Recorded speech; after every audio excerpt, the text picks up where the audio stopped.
Illusory Truth Effect.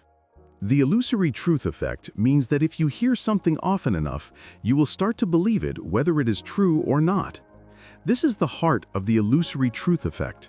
It explains why propaganda works, why fake news spreads so quickly, and why we believe rumors even when we know they don't make sense. But why does this happen? The human brain is lazy when it comes to checking the truth.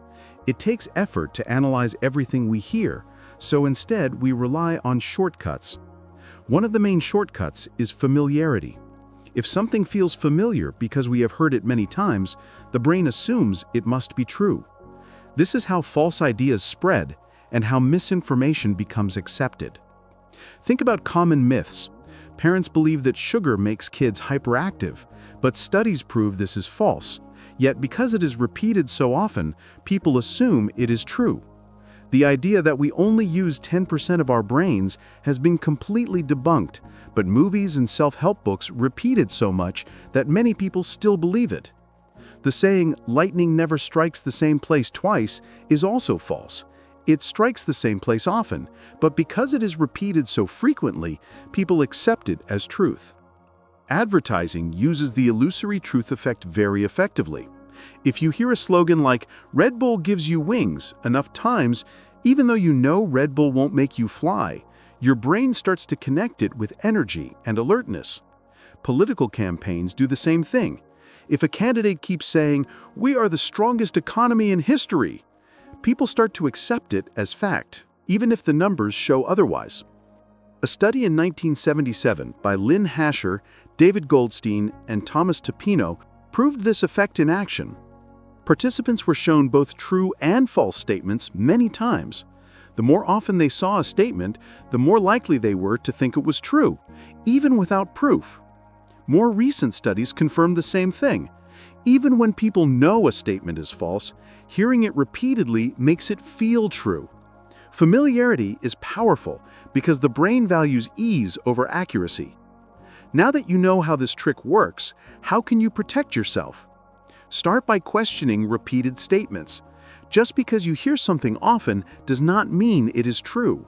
Look for evidence and ask, where did this information come from? Is there real proof? Expose yourself to different viewpoints, because if you only hear one side of a story, you will believe it more easily even if it is false. Be aware of emotional manipulation, because the more an idea is repeated with emotion, the more it sticks. Repetition is one of the strongest psychological weapons, and it can be used for good or bad. Now that you understand the illusory truth effect, you will not be so easily fooled. Zeigarnik Effect. Unfinished tasks and mental loops. The Zeigarnik Effect explains why unfinished tasks stay in our minds longer than completed ones. Have you ever started watching a TV show and felt obsessed with finishing it, even if you weren't very interested? That is the Zeigarnik Effect at work. It is the reason cliffhangers keep us hooked, why to-do lists cause stress, and why we cannot stop thinking about tasks we leave unfinished. Cliffhangers in shows are a perfect example. An episode ends at a dramatic moment and you cannot stop thinking about what happens next. Unfinished arguments feel the same way. If you have a disagreement that is never resolved, your brain keeps replaying it and imagining what you should have said. The same goes for incomplete work. If you leave a task half done, your brain nags at you until you finish it. This effect was discovered in the 1920s by Bluma Zeigarnik, a Russian psychologist. She noticed that waiters in a cafe could remember unpaid orders clearly, but forgot them as soon as they were paid. The unfinished nature of unpaid bills kept them active in their minds. Your brain sees unfinished tasks like open puzzles. It wants to close the loop. This creates mental tension that lasts until the task is complete. Studies show that this tension can increase focus and motivation, but only if we believe we can finish the task. If the task feels too big, it can lead to procrastination instead. That is why starting something, even without finishing it, can boost motivation. For studying, stop in the middle of a chapter. Your brain will want to remember and continue the next day. Sales and marketing use this effect often. Free trials, teaser ads, and unfinished stories all make us want more. But if you tend to overthink, this effect can cause stress. You may obsess over things you left incomplete. If you feel anxious, train your brain by writing down unfinished tasks. This gives your brain a sense of closure without completing them. If you struggle to sleep, unfinished tasks can keep your mind active. Try writing everything down before bed so your brain can relax. The Zeigarnik Effect is a powerful mental trick. It keeps us engaged, focused, and motivated. But if left unchecked, it can also cause stress and frustration. Now that you understand how it works, you can use it to boost productivity instead of letting it control you. Reverse psychology. Reverse psychology is a mind trick where if you tell someone not to do something, they suddenly want to do it even more. This is the foundation of reverse psychology, and it is so effective that parents, marketers, and even manipulators use it all the time. It works because of a natural human tendency to resist control. People want to believe they are in charge of their own choices, so the moment they feel restricted, they instinctively push back against authority. This mental rebellion is called reactance, the urge to do the opposite of what we are told. When someone says you can't do that, the brain takes it as a challenge rather than a limitation. This happens everywhere. A teenager who never cared about going to a party suddenly feels a strong urge to go the moment a parent says, "You're not allowed." A customer who would ignore an advertisement may become curious when the product is labeled only for the most daring buyers. A child who refuses to eat vegetables might take a bite just because the parent sighs and says, "Fine, I guess you're not strong enough to eat carrots." The forbidden fruit effect is real. The scarcity principle makes it even stronger. If something is off limits, we assume it must be special or valuable. This is why people crave limited edition products, or why a banned book suddenly becomes more popular. Marketers use reverse psychology constantly. Some ads say, "This deal is not for everyone," which makes buyers feel that only clever or elite people will grab it. Suddenly, more people want in. Some websites show only 2 left in stock, which triggers urgency. The fear of missing out, FOMO, kicks in and pushes people to buy before it's too late. Reverse psychology also appears in negotiations. If someone is unsure about a deal, the other person might say, "You're probably not interested," and that's fine. This simple statement makes the hesitant person more eager to prove they are interested. Salespeople use this tactic to push indecisive buyers into closing deals. In leadership and persuasion, reverse psychology can be very powerful. A manager might say, "I doubt anyone is brave enough to take on this challenge," and suddenly employees step up to prove them wrong. Coaches often use it too. "You probably can't run another lap, can you?" A line that sparks the determination to push harder. But there is also a darker side. Manipulators use reverse psychology to control people while pretending they are not controlling them. In toxic relationships, someone might say, "Fine, leave if you want," knowing this will cause guilt and make the other person stay. Others use it to create fake scarcity, making themselves seem unattainable so that others chase after them. Recognizing reverse psychology when it is used against you is important for protecting your independence. If someone tells you not to do something, pause and ask yourself, "Am I making this choice because I truly want to, or because I feel pressured by the restriction?"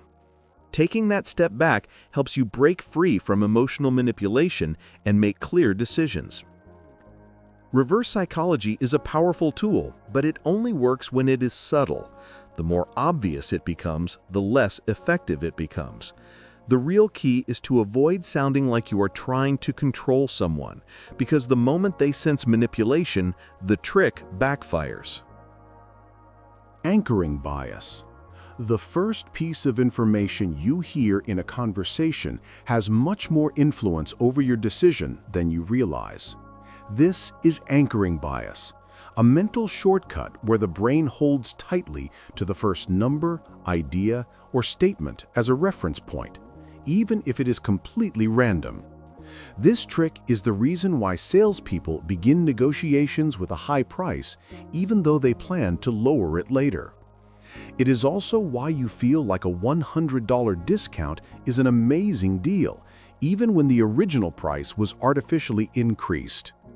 And it is why your first impression of a person tends to stay with you, even if later evidence proves otherwise. Anchoring works because the human brain does not process information in isolation. Instead, it compares all new data to what it already knows. The very first number or statement you hear becomes the foundation, and everything that follows is judged in comparison to it. Imagine you walk into a store and see a jacket with a price tag of $500, and then you see another one at $150. The second jacket feels like a bargain. But if you had first seen the $150 jacket, followed by another one at $50, suddenly the $150 jacket seems overpriced. The actual value has not changed, but your perception of it has, because of the anchor. Businesses rely on anchoring to guide decisions in their favor. Have you noticed how restaurants place an outrageously expensive dish at the very top of the menu? Almost no one orders it, but its presence makes the other dishes look reasonably priced by comparison. Real estate agents use the same trick by showing buyers overpriced houses first, so the ones that follow appear to be bargains. Technology companies often launch a premium version of a product first, making the regular version seem more affordable. Anchoring bias also has a major impact on salary negotiations. If a company offers you $40,000, your mind latches onto that number, even when you deserve more. But if you are the one to propose $60,000 first, then the negotiation revolves around a higher starting point. The first number sets the stage. The same thing happens in courtrooms. If a lawyer requests an unusually high settlement, the final amount awarded is likely to be higher, even if it ends up lower than the original demand.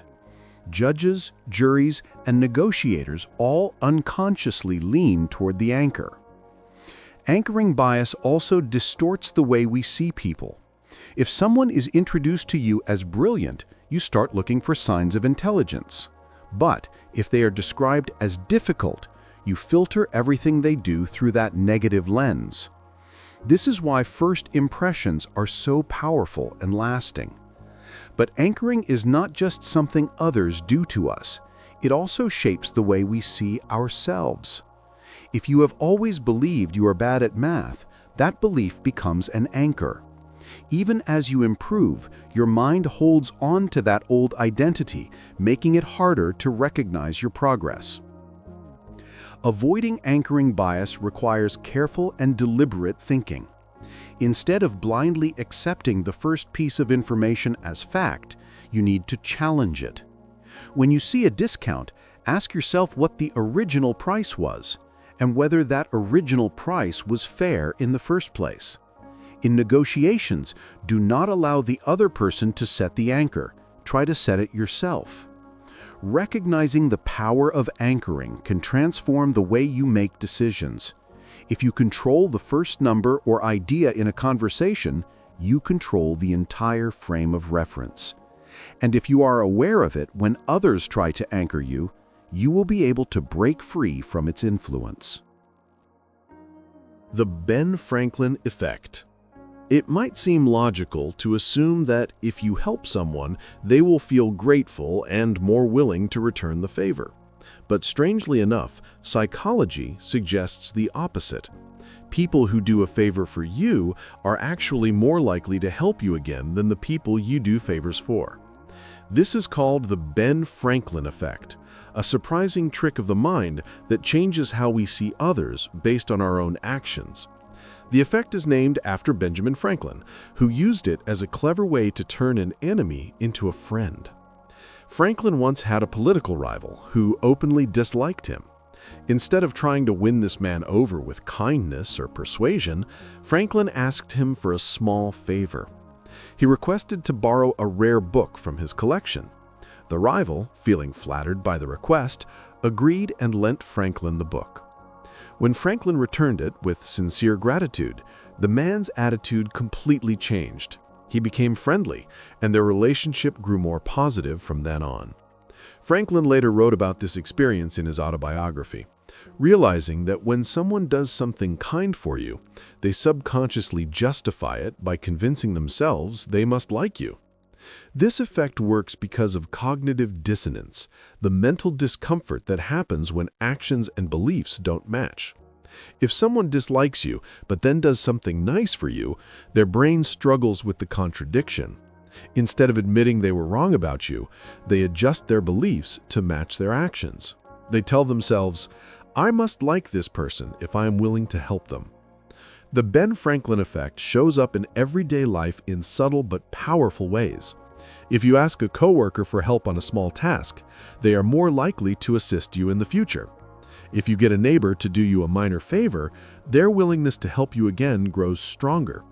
The more someone invests effort into helping you, the more their brain convinces them that they must actually care for you. On the other hand, this effect explains why doing too many favors for others does not always make them like you more. If you are constantly helping someone, they may start to feel burdened or even resentful. But if they're the ones helping you, their brain convinces them they must value the relationship. This trick is used in social and business situations all the time. Salespeople may ask customers to perform a small action, like filling out a survey or giving a short review. Once a person has invested even a little effort, they are more open to further engagement. Politicians also rely on it. A candidate may ask supporters to donate a very small amount, knowing that those who give even a little are psychologically more likely to continue supporting them later. To use the Ben Franklin effect for your own advantage, start by asking for small favors from people you want to build a good relationship with. It is a quiet but powerful way to strengthen connections. And if you ever find yourself disliking someone, try doing something kind for them. Your brain might trick you into liking them more than you thought. The paradox of choice. It seems logical to think that having more choices means a greater chance of finding exactly what you want. But in reality, the opposite often happens. The more options people are given, the harder it becomes to choose, which often leads to decision paralysis, regret, and dissatisfaction. This psychological phenomenon is called the paradox of choice. At first glance, having a wide variety of options feels empowering. Walking into a store with hundreds of cereal brands should mean you will find the perfect one. Using a dating app with endless possible matches should increase the likelihood of finding an ideal partner. Shopping in an online marketplace with thousands of products should ensure that you get the very best deal. But instead of feeling satisfied, people often become overwhelmed. The problem is that when faced with too many options, the brain struggles to process all the possible outcomes. Decision-making slows down, and instead of choosing with confidence, people hesitate, overthink, or even avoid making a decision altogether. This is why many people take longer to decide what to watch on Netflix than the time they actually spend watching. The overwhelming number of choices creates anxiety and fear of making the wrong decision. Psychologist Barry Schwartz, who popularized the paradox of choice, ran experiments showing that people make decisions more easily and feel happier with them when they are given fewer options.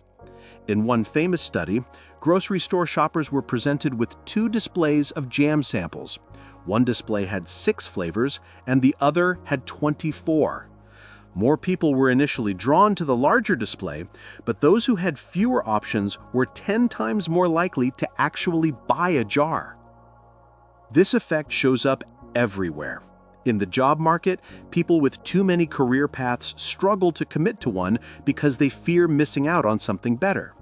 In relationships, dating apps create the illusion of unlimited possibilities, making people hesitant to settle down because they are always wondering if someone better is just one swipe away. Online shopping leads people to scroll for hours only to regret their choice later, believing they might have missed out on a superior product. Choice overload not only slows decision-making but also reduces satisfaction. When people finally choose, they often feel less happy because they second-guess themselves. If a restaurant offers 10 dishes and you pick one, you are likely to feel good about your choice. But if there are 100 dishes, you may constantly wonder whether you picked the best one, which leads to regret.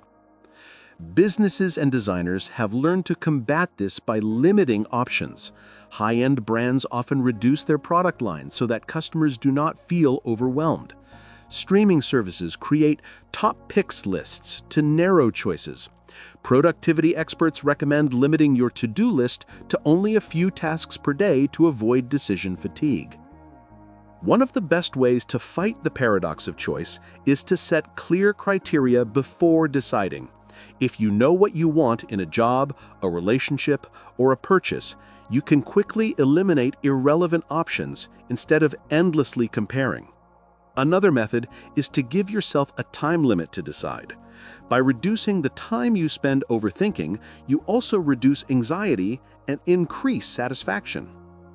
Having choices is good, but only up to a certain point. When there are too many, it creates stress instead of freedom. By understanding the paradox of choice, you can learn to make quicker, more confident decisions and actually enjoy what you choose. The door-in-the-face technique. If you ask someone for something outrageous and they reject it, then follow up with a much smaller request, the second request suddenly seems reasonable, even if it would not have been accepted on its own. This is called the door-in-the-face technique, a psychological trick that makes people more likely to agree to what you really want by first presenting them with an extreme ask. At first, it sounds strange. Why would someone reject a big request but then agree to a smaller one right after? The answer lies in the subconscious human need for compromise. When someone says no to a large request, they often feel guilty or uncomfortable, especially if the person asking seems sincere. When a smaller request follows, it feels like meeting in the middle, restoring a sense of fairness. This technique works because of a psychological principle called reciprocal concessions. When one side appears to back down, the other side feels an obligation to do the same. The second request feels more reasonable, not necessarily because it is, but because it is compared to the first one. Salespeople, negotiators, and fundraisers use this tactic all the time. Imagine a charity worker asking you to donate $500 to a cause. You refuse because it is too much. Then they say, "Okay, how about just $20? Suddenly, $20 seems completely reasonable, even though you might not have agreed to it if it was the first request. Retailers use this trick as well. A store might try to sell you a large, expensive bundle of products. When you hesitate, they say, "All right, how about just this one item?" By contrast, the single item now feels affordable, even though you may not have planned to buy anything at all. Parents also use the door-in-the-face technique without realizing it. A parent might ask their child to clean the entire house. The child refuses. Then the parent says, "Okay, at least clean your room." The child, feeling like they avoided the bigger task, agrees, when they might not have if that had been the first request. This method is also powerful in negotiations. If an employee wants a raise of $5,000, they might start by asking for $10,000. When the employer refuses, the employee lowers it to $5,000. The $5,000 now feels like a fair compromise, even though it is exactly what they wanted from the start. However, there is a limit to how extreme the first request can be. If it is too ridiculous, the other person may feel manipulated and reject everything. The best way to use the door-in-the-face technique is to make the first request big but not absurd. If the person sees it as something you might genuinely want, the second request feels like a fair adjustment instead of a trick. Understanding this technique helps you recognize when it is being used on you. The next time someone makes a huge request and then scales it down, ask yourself, would I have agreed to this smaller request if it had been the first one I heard? If not, you're probably being influenced by the door-in-the-face technique. Foot in the door technique. When people say yes to a small request, they are far more likely to agree to a larger one later. This is called the foot in the door technique, a psychological trick based on the idea that once people commit to something small, they feel pressured to stay consistent with their actions. This effect happens because of a powerful force in human psychology, the need for consistency.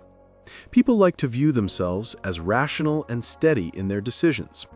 Once they agree to something minor, their brain begins forming an identity around that choice. When asked to do something bigger later, they feel an inner pressure to remain aligned with the commitment they already made. This technique is often used in sales, marketing, and even politics. A salesperson might start with a simple question like, "Can I take just 5 minutes of your time?" If you agree, you've already said yes to engaging with them. Later, when they ask you to sign up for a service or buy a product, you're much more likely to comply because you've already invested in the interaction. Charities also use this method effectively. An organization may first ask you to sign a petition. You might think, sure, why not? But later, when they ask for a donation, you feel more inclined to give because you've already shown support for their cause. Marketers rely on this strategy to hook consumers. A company might offer a free trial or a small freebie. Once a customer has interacted with the brand, they feel more comfortable making a purchase. Subscription services like Netflix or Amazon Prime take advantage of this by giving free trials. Once a user has spent time with the service, canceling becomes harder because it feels like disrupting an already established routine. This plays out in social situations as well. If a friend asks for a small favor like borrowing a pen, you probably won't hesitate. But later, if they ask for something bigger, like borrowing your car for a day, you're more likely to agree than if they had asked for it right away. Your brain rationalizes, I already helped them before, so I must be the kind of person who helps them.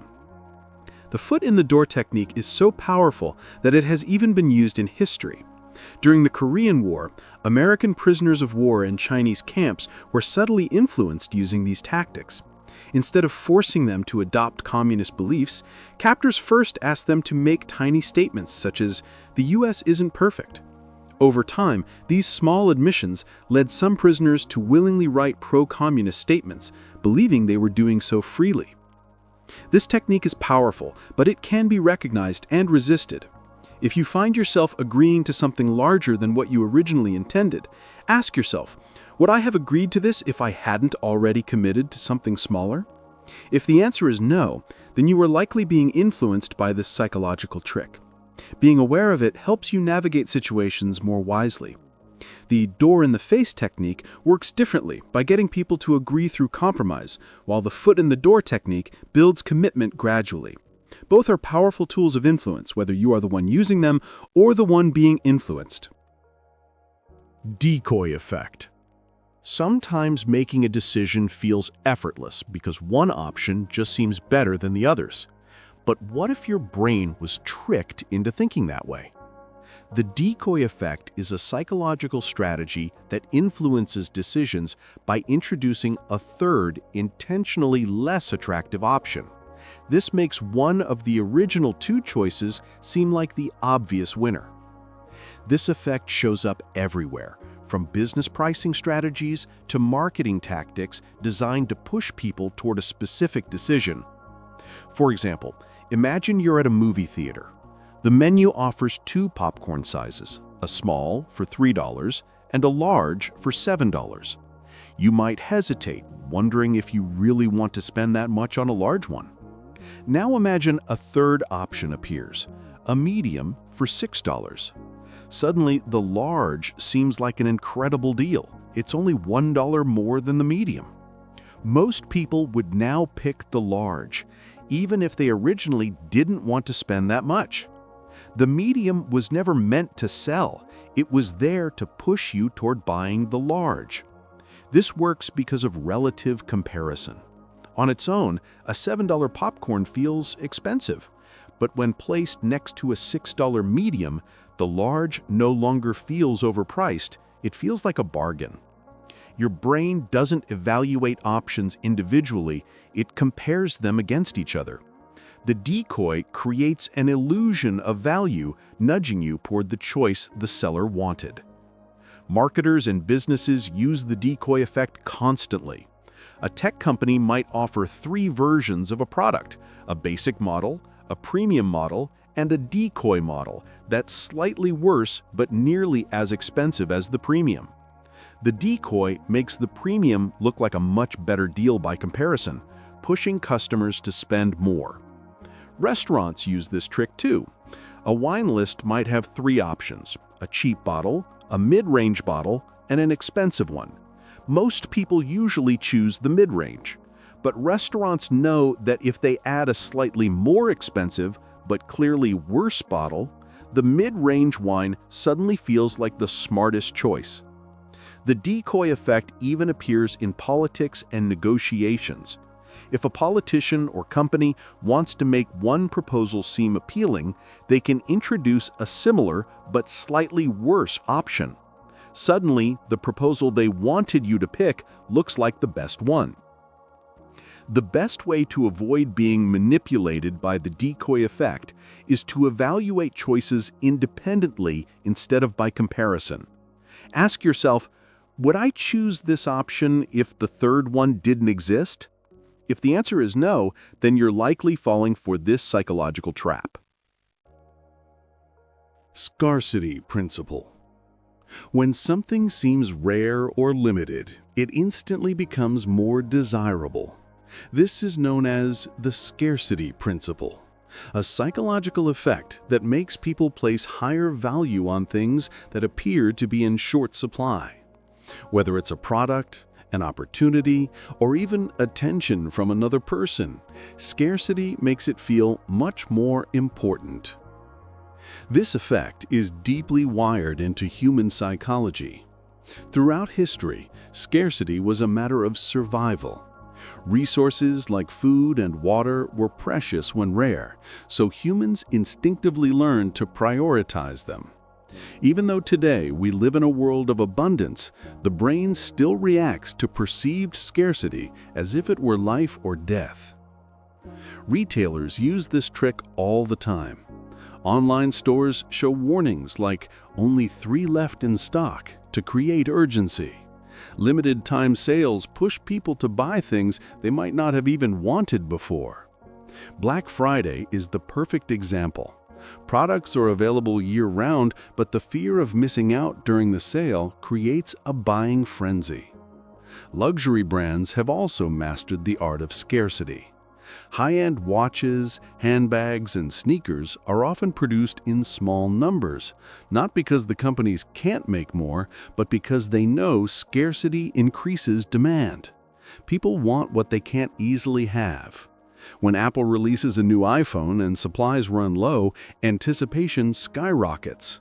People who might not have rushed to buy one before suddenly feel an overwhelming need to get it.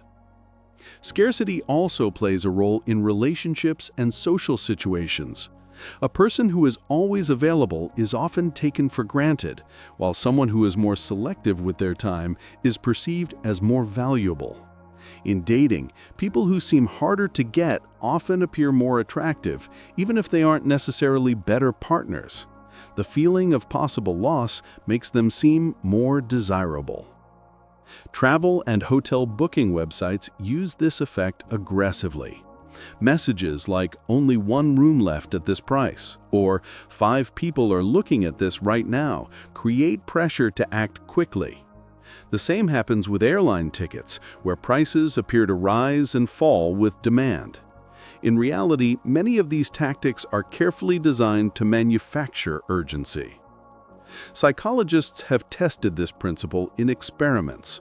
In one study, participants were given 2 jars of cookies, one full and one nearly empty. Even though the cookies were identical, people consistently rated the cookies from the nearly empty jar as tasting better. The fact that there were fewer of them created the illusion of higher value. Scarcity also affects decision-making in other areas. A job offer with only a few spots available seems more prestigious. A social media post that disappears after 24 hours feels more important to watch than one that is available forever. Even information can be influenced by scarcity. Secret or restricted knowledge feels more valuable than something widely accessible. Recognizing the scarcity principle helps you break free from unnecessary pressure. Ask yourself, do I actually want this, or am I just reacting to the idea that I might lose it? Often, when you take a step back, the urgency fades and you can make a clearer decision. Scarcity is a powerful illusion, but it only works if you let it. Just because something is hard to get doesn't always mean it's worth having. Framing effect. The way information is presented can completely change how people perceive and react to it. This is called the framing effect, a powerful cognitive bias where the same piece of information can lead to different decisions, depending on whether it is framed positively or negatively. In short, it's not always what you say, but how you say it that shapes decision-making. Imagine you're about to undergo surgery. A doctor presents 2 different statistics. This procedure has a 90% survival rate, and this procedure has a 10% fatality rate. Both statements describe the same reality, but they feel very different. The first sounds reassuring, while the second sounds risky. People are far more likely to go ahead with the surgery when they hear the survival version rather than the fatality version, even though the facts are identical. This effect shows up everywhere, from politics to marketing to everyday conversations. News outlets use framing to spark specific emotions. A headline that reads, "Crime rate drops to 5%," sounds positive, while 1 in 10 people are still victims of crime sounds alarming, even though both are describing the same situation. Marketers rely on the framing effect to influence consumers. A label that says 95% fat-free makes a product sound healthier than one that says 5% fat, even though they mean the same thing. Similarly, a store might advertise a 20% discount, instead of saying you're paying 80% of the price. Both are mathematically identical, but the way they're framed changes how attractive the deal feels. In finance, the framing effect strongly influences investments. A report that says the market gained 3% this month makes investors feel optimistic. But a report that says the market is still down 10% from last year may cause worry, even if both statements are true at the same time. The framing shifts emotional reactions. It also affects personal relationships. The way feedback is given can change how someone responds. Saying, "You made a mistake, but you learned a lot," encourages improvement. But saying, "You failed at this," can discourage progress. Parents, teachers, and managers can shape confidence and motivation simply by choosing whether to frame feedback in a positive or negative light. Politicians are masters of framing. Policies are described as job creators instead of corporate tax breaks, or public safety measures instead of surveillance programs. The choice of words influences how people feel about the issue before they even consider the actual facts. The danger of the framing effect is that it often works subconsciously. People believe they are making rational decisions, but in reality, their choices are being shaped by how the information is presented.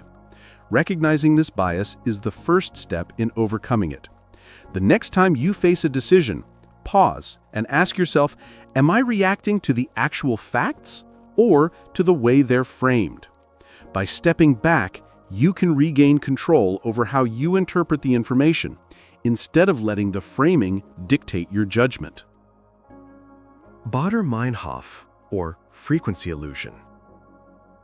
The Baader-Meinhof phenomenon happens when you learn something new and then suddenly it feels like you see it everywhere. You learn a new word and suddenly you hear it all the time. You buy a new car and now you notice the same model on the road again and again. You start researching a very specific topic and within days it feels like the world is suddenly obsessed with it too. This is the Baader-Meinhof phenomenon, also called the frequency illusion.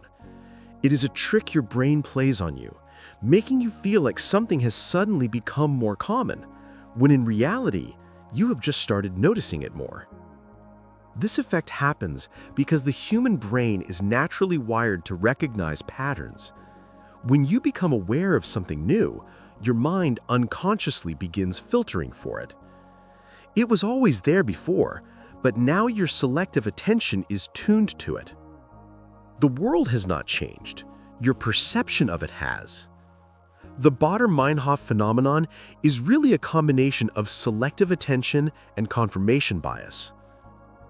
Selective attention occurs when your brain starts scanning for something that feels important to you.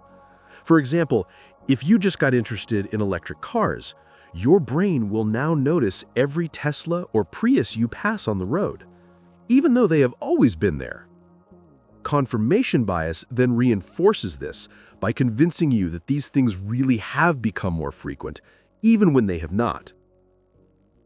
This effect explains why trends seem to suddenly explode overnight. If you start hearing a song on the radio, then see it on social media, and overhear people talking about it, it feels like the world is suddenly obsessed with it. In truth, it was probably already popular. You just had not been paying attention to it before. Marketers and advertisers use this effect very deliberately. They make products more visible by spreading them across multiple platforms. If you see an ad for a new phone, then hear a coworker mention it, and then see someone using it, you quickly assume it must be everywhere. But the reality is your brain is now filtering for it, which makes it seem more common than it really is. The Baader-Meinhof phenomenon also affects personal beliefs. If someone starts looking into conspiracy theories, they suddenly begin seeing signs and evidence of them everywhere. If someone believes strongly in a certain political idea, they will start noticing every news story that supports their viewpoint while ignoring the ones that go against it. The effect strengthens biases by making it feel like the world is confirming your beliefs, when really your brain is just filtering information selectively. This trick of perception can even show up in relationships.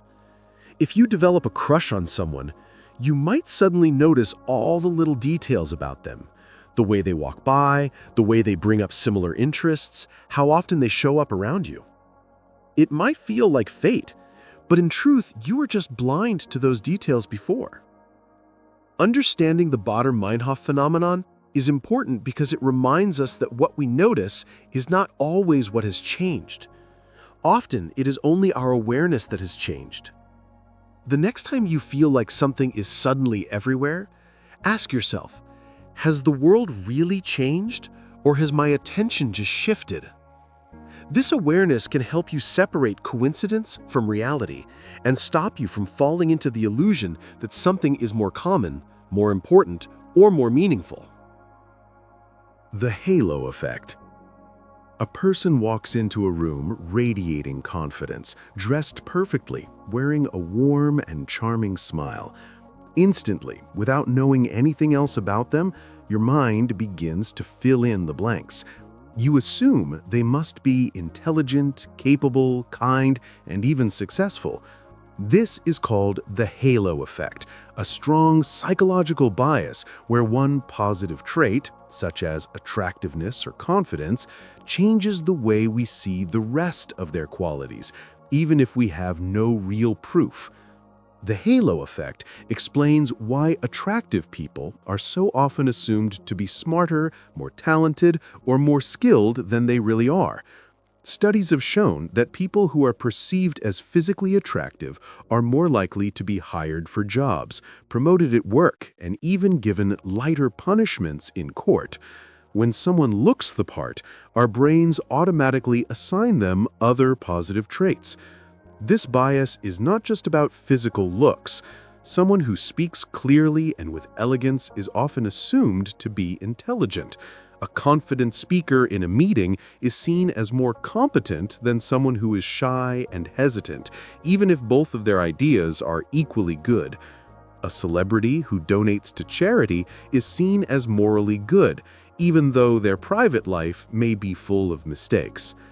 Marketers take full advantage of the halo effect to shape how we see brands. If a luxury brand is linked to high-end fashion, people assume that all of its products must also be high quality, even its smaller items or fragrances, which might not actually be better than cheaper ones.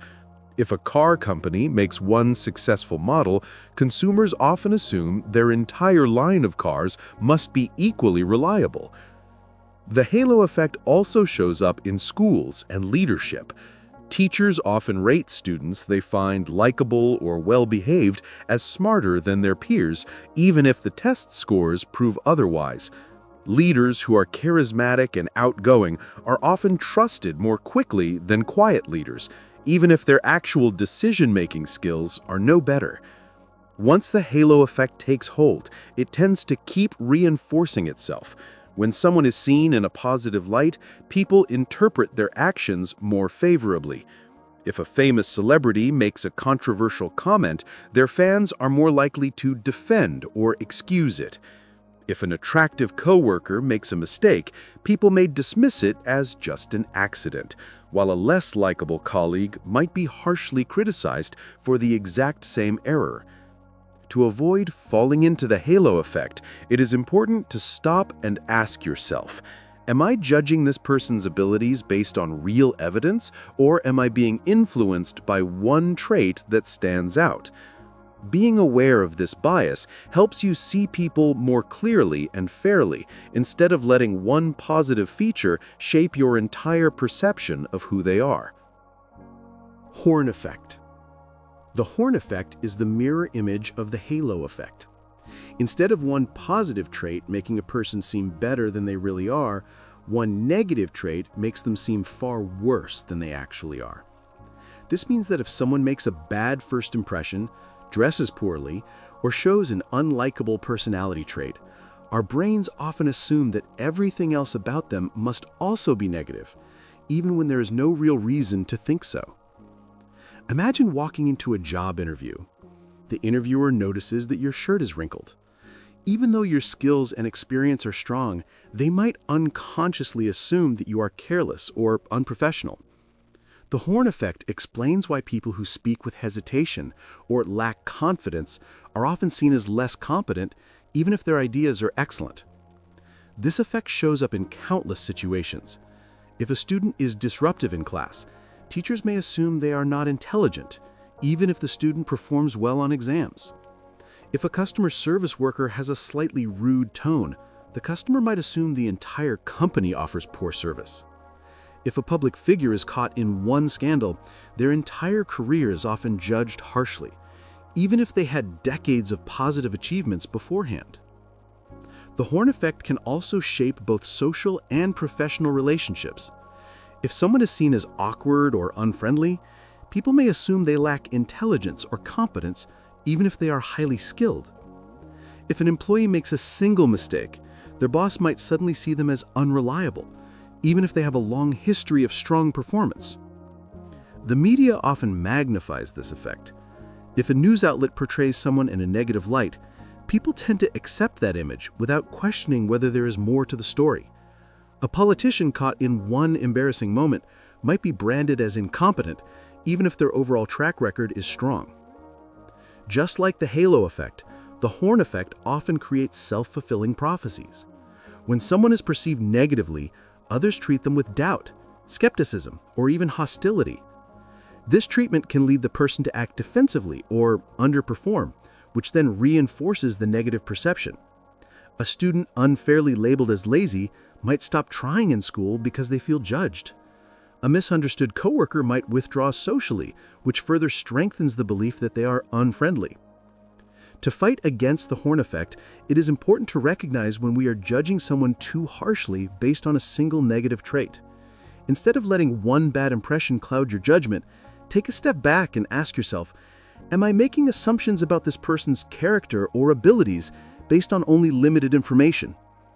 Separating perception from reality helps ensure that people are judged fairly, rather than being defined by one mistake, one flaw, or one unfavorable characteristic. Both the halo effect and the horn effect reveal how strongly first impressions and single traits can shape the way we see others. Understanding these biases allows us to make fairer and more rational judgments. It helps us avoid unfairly raising someone onto a pedestal or unfairly tearing them down based on something that may not truly reflect their character or their real abilities. Bystander effect. In moments of crisis, we like to believe that if someone needed help, people nearby would quickly step in. But in reality, the more people there are, the less likely it is that anyone will take action. This is the bystander effect, a psychological phenomenon where individuals are less likely to help in an emergency if others are present, simply because they assume someone else will. This effect became widely studied after the tragic case of Kitty Genovese in 1964.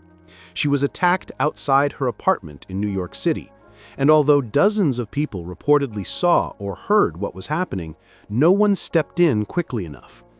When asked why they did not help, many bystanders admitted that they assumed someone else would. This case led researchers to study what prevents people from acting when help is clearly needed. The bystander effect happens mainly because of something called diffusion of responsibility.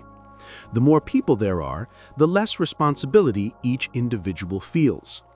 If you were the only witness to an accident, you would likely feel a strong need to help. But if a large crowd is watching, your brain assumes that someone else must be more responsible, more qualified, or more likely to act, and so, as a result, no one does. Another reason for this effect is social influence. People tend to look to others for clues about how to behave. If no one else looks alarmed, individuals hesitate, assuming there must not be a real emergency.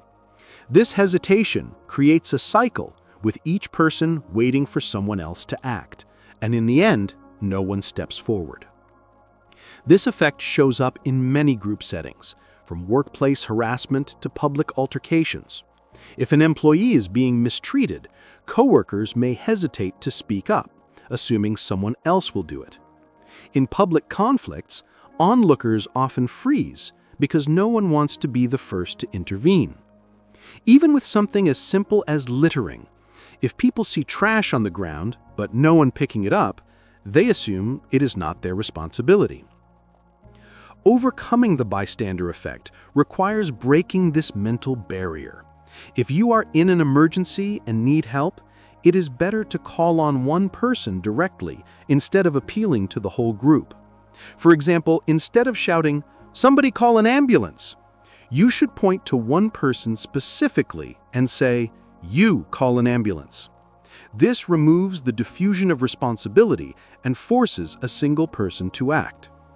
If you are a bystander yourself, remind yourself that just because others are not helping, it does not mean you should not. Taking the first step can create a ripple effect. Once one person acts, others are far more likely to follow. The key to overcoming the bystander effect is refusing to assume that someone else will step up, because in reality, everyone else is often thinking the same thing. Social proof. People often want to be the first to do something, but if they see others doing it, suddenly it feels safe, acceptable, and even desirable. This is social proof, a psychological effect where people tend to copy the actions of the crowd, especially when they're unsure of what to do. This explains why laugh tracks in sitcoms make jokes seem funnier, why long lines outside restaurants make them look better, and why viral trends spread so quickly. When people are uncertain, they look to others for guidance, assuming that if many people are doing something, it must be the right thing to do. Marketers and businesses use social proof to influence customer behavior. If you visit a website and see that over 1 million people have bought a product, it instantly makes the item seem more valuable. Customer reviews, testimonials, and influencer endorsements all rely on this principle. People are more likely to trust a product if they see that others have already approved of it. But social proof isn't just about buying things.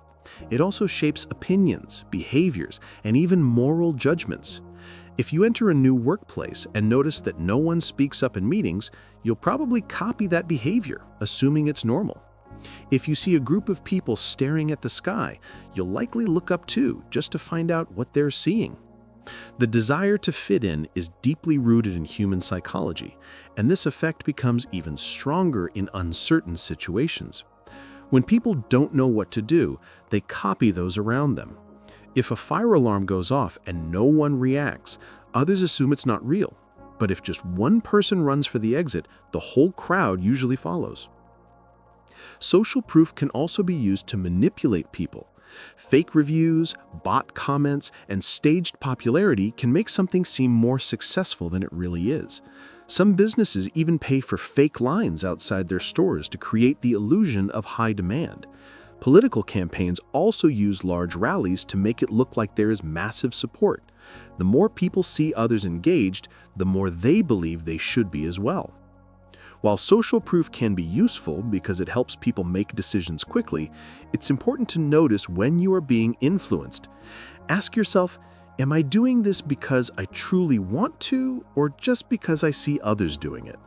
Being aware of social proof helps you make choices based on your own judgment instead of blindly following the crowd. Both the bystander effect and social proof show how strongly group behavior shapes individual decisions. One leads to inaction, the other pushes conformity. By understanding these effects, you can avoid automatic reactions and make decisions that match your own reasoning instead of simply copying the group. Mere exposure effect. Familiarity creates comfort. The more we see, hear, or experience something, the more we start to like it, even if we were unsure or uninterested at first. This is the mere exposure effect, a psychological phenomenon where repeated exposure increases preference. It explains why songs that first seemed average start to sound better after hearing them several times, why certain brands feel more trustworthy just because we see them often, and why even the faces of strangers begin to seem friendlier over time. This effect was first studied in the 1960s by psychologist Robert Zeigarnik. He found that when people were repeatedly exposed to unfamiliar things, like nonsense words, geometric shapes, or random faces, they started liking them more, simply because they had seen them before. The key idea is that familiarity builds preference, even when there is no logical reason. Marketers and advertisers use this effect heavily. This is why companies flood people with ads. Seeing the same brand again and again makes it feel familiar and therefore more likable. Political campaigns work in the same way. A candidate's name or slogan, repeated often enough, starts to seem more acceptable, even to people who didn't care about it before. The mere exposure effect also shapes our social lives. People tend to like others more just because they see them often. This explains why coworkers or classmates we didn't care much about at first start to feel like friends over time. The more we interact with someone, the more our brain labels them as safe and familiar, which naturally increases our liking for them. This effect even influences romantic attraction. Studies show that people are more likely to form relationships with those they encounter frequently, whether at work, at the gym, or on social media. The repeated exposure creates a sense of connection, even if there was no initial attraction. But the mere exposure effect has limits. If something is repeated too much or too quickly, it can have the opposite effect, causing boredom or even annoyance. This explains why catchy songs that play everywhere can become irritating, why overplayed ads feel intrusive, and why someone who texts too often may seem clingy instead of caring. Understanding this effect can help shape your own habits. If you want to build a taste for something new, whether it's a hobby, a type of music, or even a healthy food, you don't need to force yourself to like it right away. Simply being exposed to it over time can shift your preferences naturally. On the other hand, if you notice yourself being influenced by repeated messages, it's worth pausing to ask, do I actually like this, or do I just feel familiar with it? Cognitive dissonance. People like to believe that they are logical and consistent in their thoughts and actions, but when reality goes against their beliefs, an uncomfortable tension appears. This is called cognitive dissonance, the mental discomfort that happens when we hold two conflicting ideas at the same time, or when our actions don't match our values. To reduce this discomfort, the brain works to solve the conflict, often by changing our beliefs or by justifying our behavior in ways that are not fully rational. For example, imagine a smoker who knows smoking is bad for their health. This knowledge goes against their actions, creating cognitive dissonance. To resolve it, they might tell themselves, "Lots of people smoke and live long lives," or "I only smoke socially, so it's not that bad." Instead of changing the habit, they adjust their thinking to ease the conflict. This effect happens constantly in everyday life. If someone spends a large amount of money on an expensive but disappointing product, they might convince themselves it was a great investment, rather than admitting they wasted money. If a person stays in a bad relationship, they might justify it by saying, "We've been together for so long, it would be wrong to leave now," even if they are unhappy. Their mind rewrites the story to protect their sense of comfort. Cognitive dissonance becomes especially powerful when a person's identity is involved. If someone believes they are a generous person but refuses to donate to charity, they might downplay the importance of generosity or convince themselves that the specific charity doesn't deserve their help. Their brain works to defend their self-image, even if it means bending reality.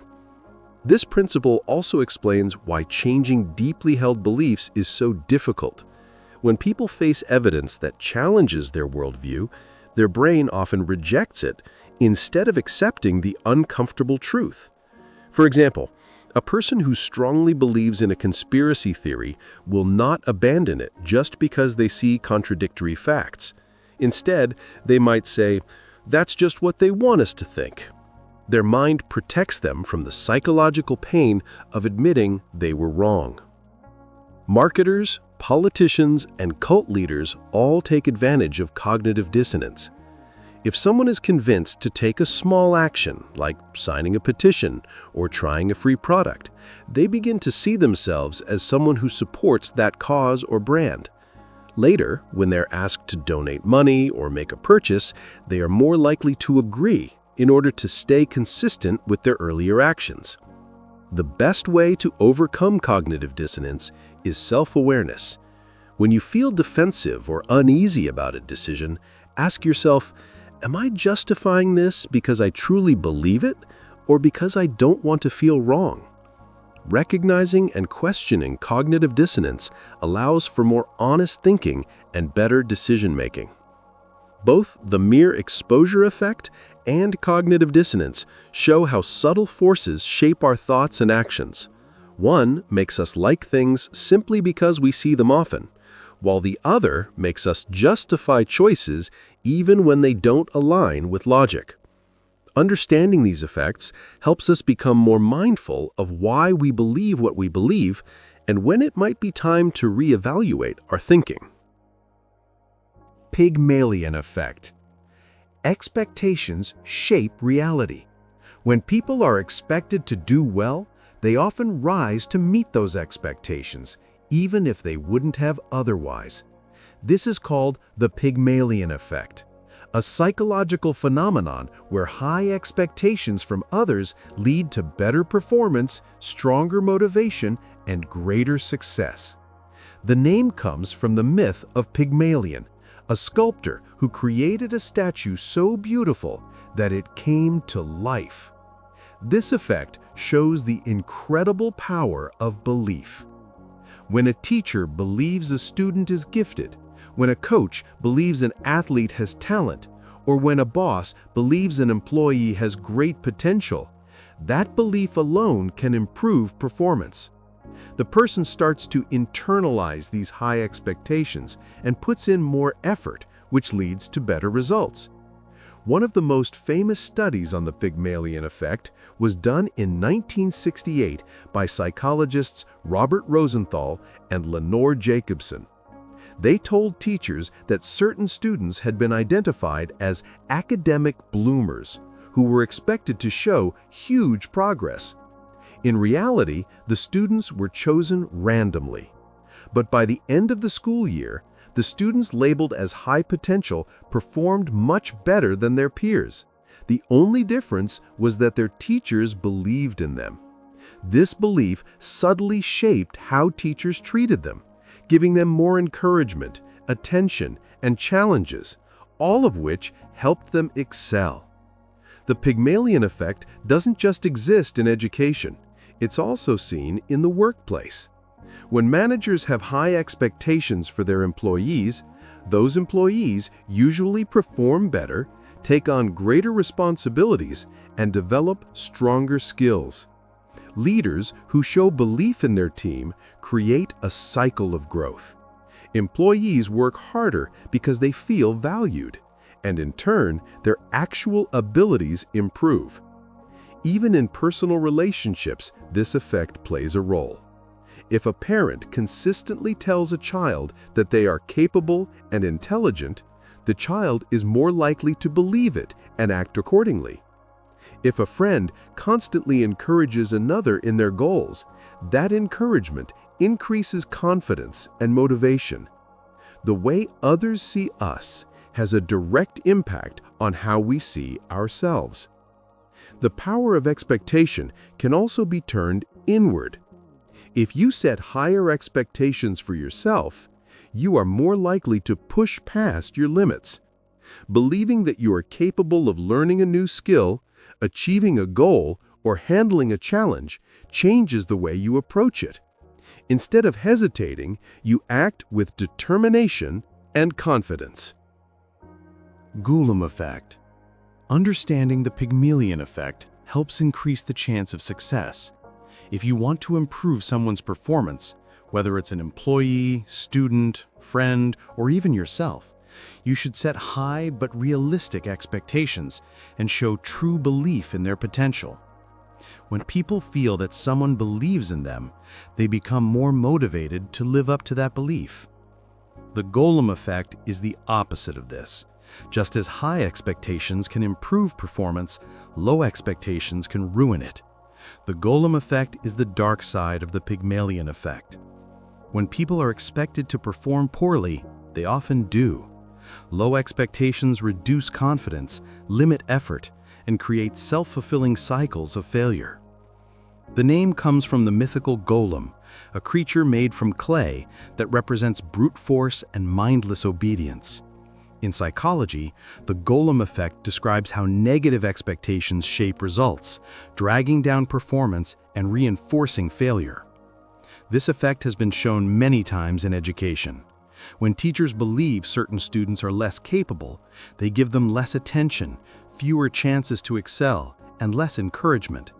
As a result, those students become less engaged and perform worse, not because they are naturally less able, but because they were expected to fail. The same thing happens in the workplace. Employees who feel their boss doubts their abilities often underperform, hesitate when making decisions, and avoid challenges even when they are capable. The belief that they are not good enough damages their confidence and work ethic. A manager's doubt, whether intentional or not, shows up in small ways: less eye contact, fewer opportunities, or weak feedback. All of this makes the employee feel unworthy and unmotivated. Social relationships are also harmed by the golem effect. If a child is constantly told they are not smart enough or not athletic enough, they may start believing it and stop trying. If someone is made to feel incompetent by friends, family, or a partner, their self-esteem drops, making it harder for them to succeed in areas where they could have thrived. What makes the golem effect dangerous is that it often goes unnoticed. Unlike open criticism, low expectations can be subtle. A lack of trust, absence of encouragement, or even the tone in which someone speaks. Over time, the person receiving these signals starts to believe they are not capable, which reduces effort and leads to the very failure that was predicted. Breaking free from the golem effect requires awareness and effort. If you realize you are facing low expectations at work, in school, or in personal life, you must mentally reject those limits. Self-awareness is key.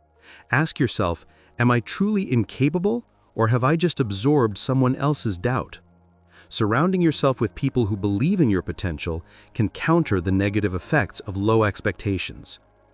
For leaders, teachers, and mentors, the lesson is clear. Be careful with the expectations you set for others. Even if someone struggles at first, reinforcing belief in their ability to improve makes a huge difference. By avoiding negative labels and encouraging effort instead of focusing only on shortcomings, you can prevent the golem effect from taking over. Both the Pygmalion effect and the golem effect show that expectations are powerful enough to shape reality. One pushes people to excel, while the other holds them back. The key to success, for yourself and for others, is to set expectations that inspire growth rather than reinforce failure. Spotlight effect. People often think they are the center of attention, assuming that others notice every flaw, mistake, or awkward moment. But in reality, most people are too focused on themselves to pay much attention to you. This is called the spotlight effect, a psychological phenomenon where people overestimate how much others notice their actions, appearance, or mistakes. Imagine you spill coffee on your shirt before a big meeting. You walk in believing everyone is staring at the stain and silently judging you. But the truth is, most people don't notice at all, or if they do, they quickly forget. What feels like a major embarrassment to you is barely noticed by anyone else.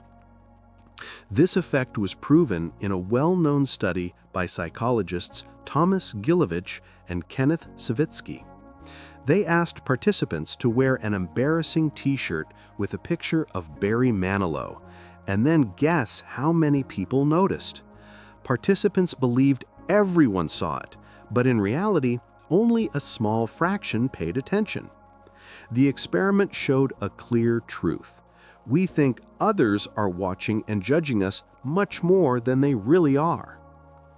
The spotlight effect happens because of egocentrism. People see the world from their own perspective and assume others are as focused on them as they are on themselves. But in social situations, everyone is wrapped up in their own thoughts, worries, and insecurities. They are too busy thinking about themselves to obsess over you. This effect adds to social anxiety. People hesitate to speak up, dance in public, or wear something bold because they fear being judged, even though most people won't remember what they did a few minutes ago. The same goes for past mistakes. Many people hold on to embarrassing moments from years ago, thinking others still remember them. But the truth is, no one does. Understanding the spotlight effect can be freeing. It means you can take more risks, express yourself, and stop overthinking small mistakes. The next time you feel self-conscious, remind yourself, most people are not paying attention, and those who do will forget quickly. Once you stop worrying about what others think, you can live with more confidence and freedom. Pratfall effect. Making a small, harmless mistake can actually make people like you more. This is called the pratfall effect. a psychological phenomenon where someone who already seems competent becomes more relatable, likable, and even charming when they show a small flaw. This effect was first studied by psychologist Elliot Aronson. In his experiment, participants listened to recordings of two people answering trivia questions.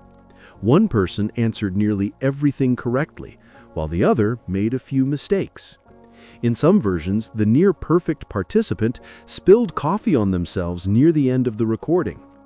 The result, people liked them more after the mistake, seeing them as more human and approachable.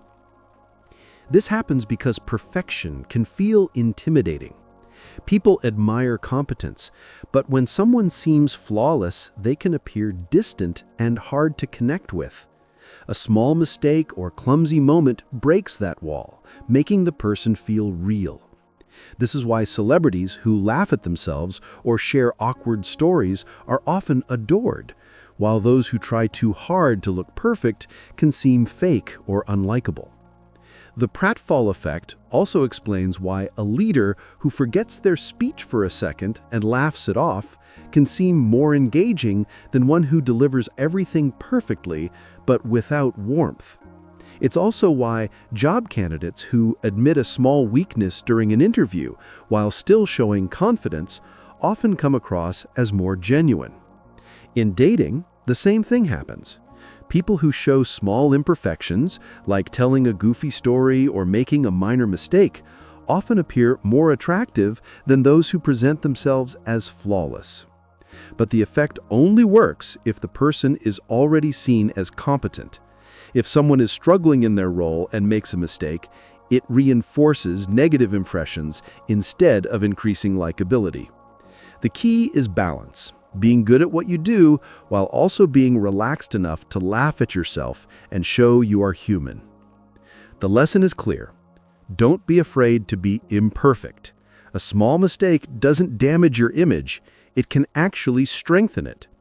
Embracing the pratfall effect means allowing yourself to be authentic, knowing that a little clumsiness or self-deprecating humor can make you more likable.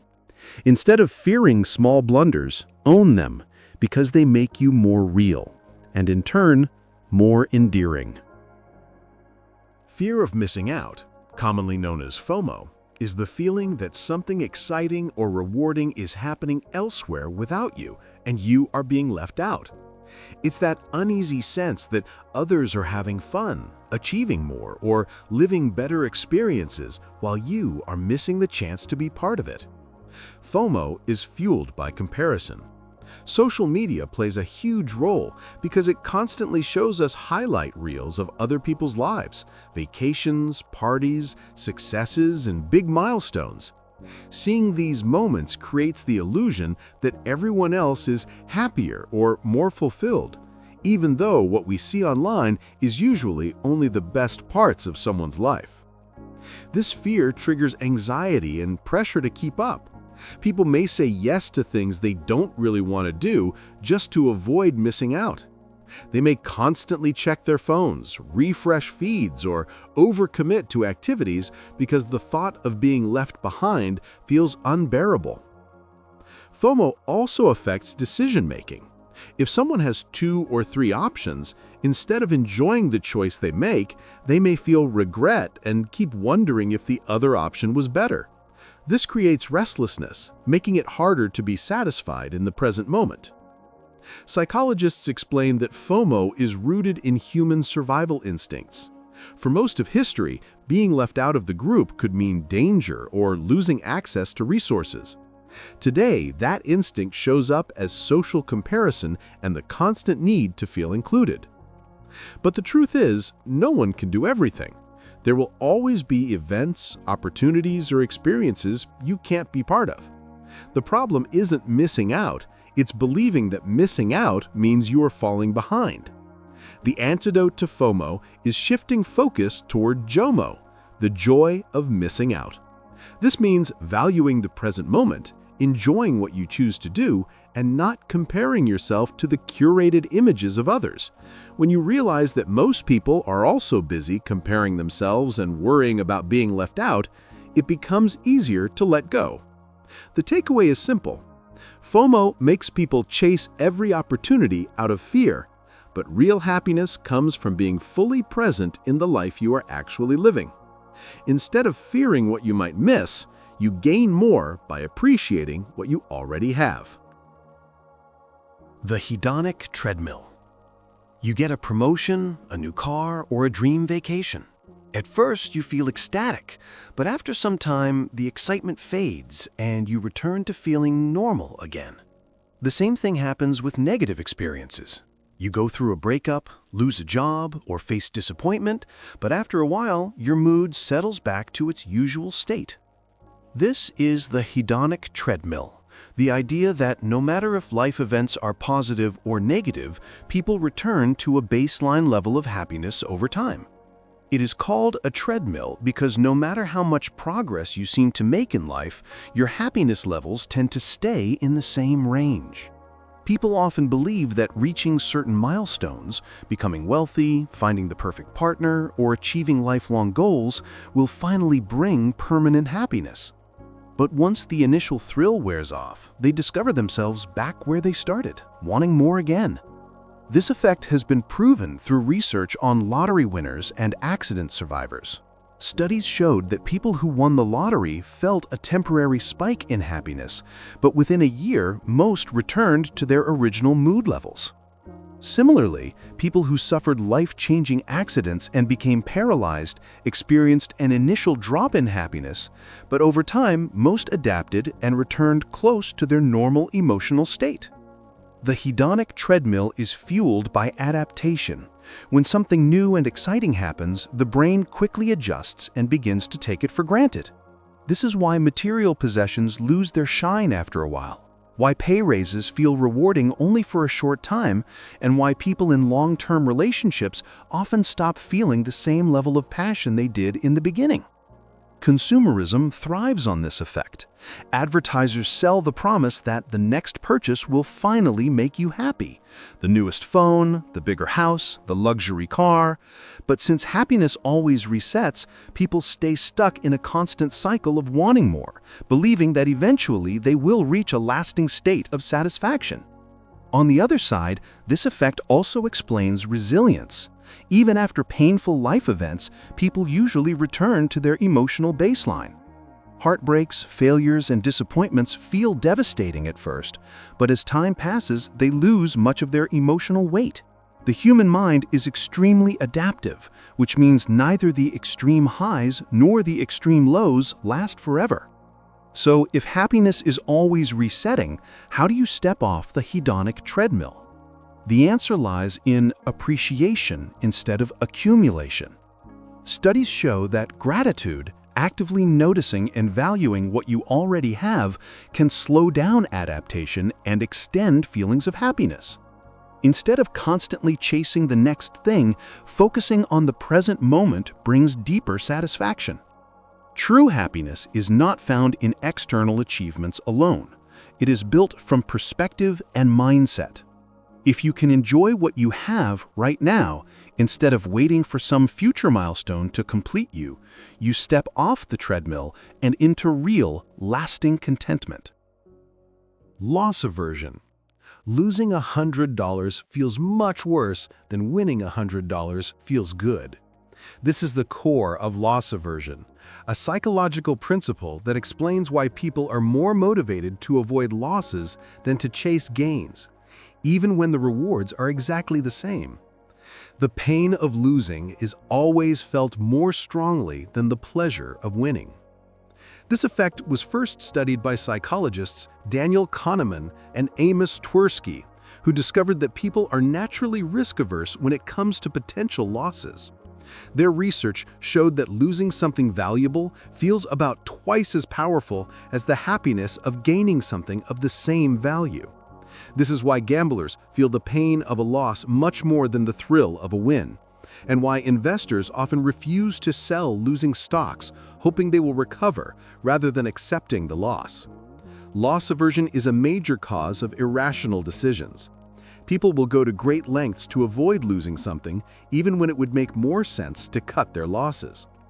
A common example is the sunk cost fallacy. This happens when people keep investing in something, a failing business, a bad relationship, or a boring book, just because they have already put in time, money, or effort. The thought of losing what they already invested becomes stronger than logic, even when quitting would be the smarter option. Marketers take advantage of loss aversion to influence buyers. Free trials are a clear example. Once someone has used a product for free, they feel like they already own it, and the thought of losing access makes them more willing to pay. Limited time offers also use loss aversion.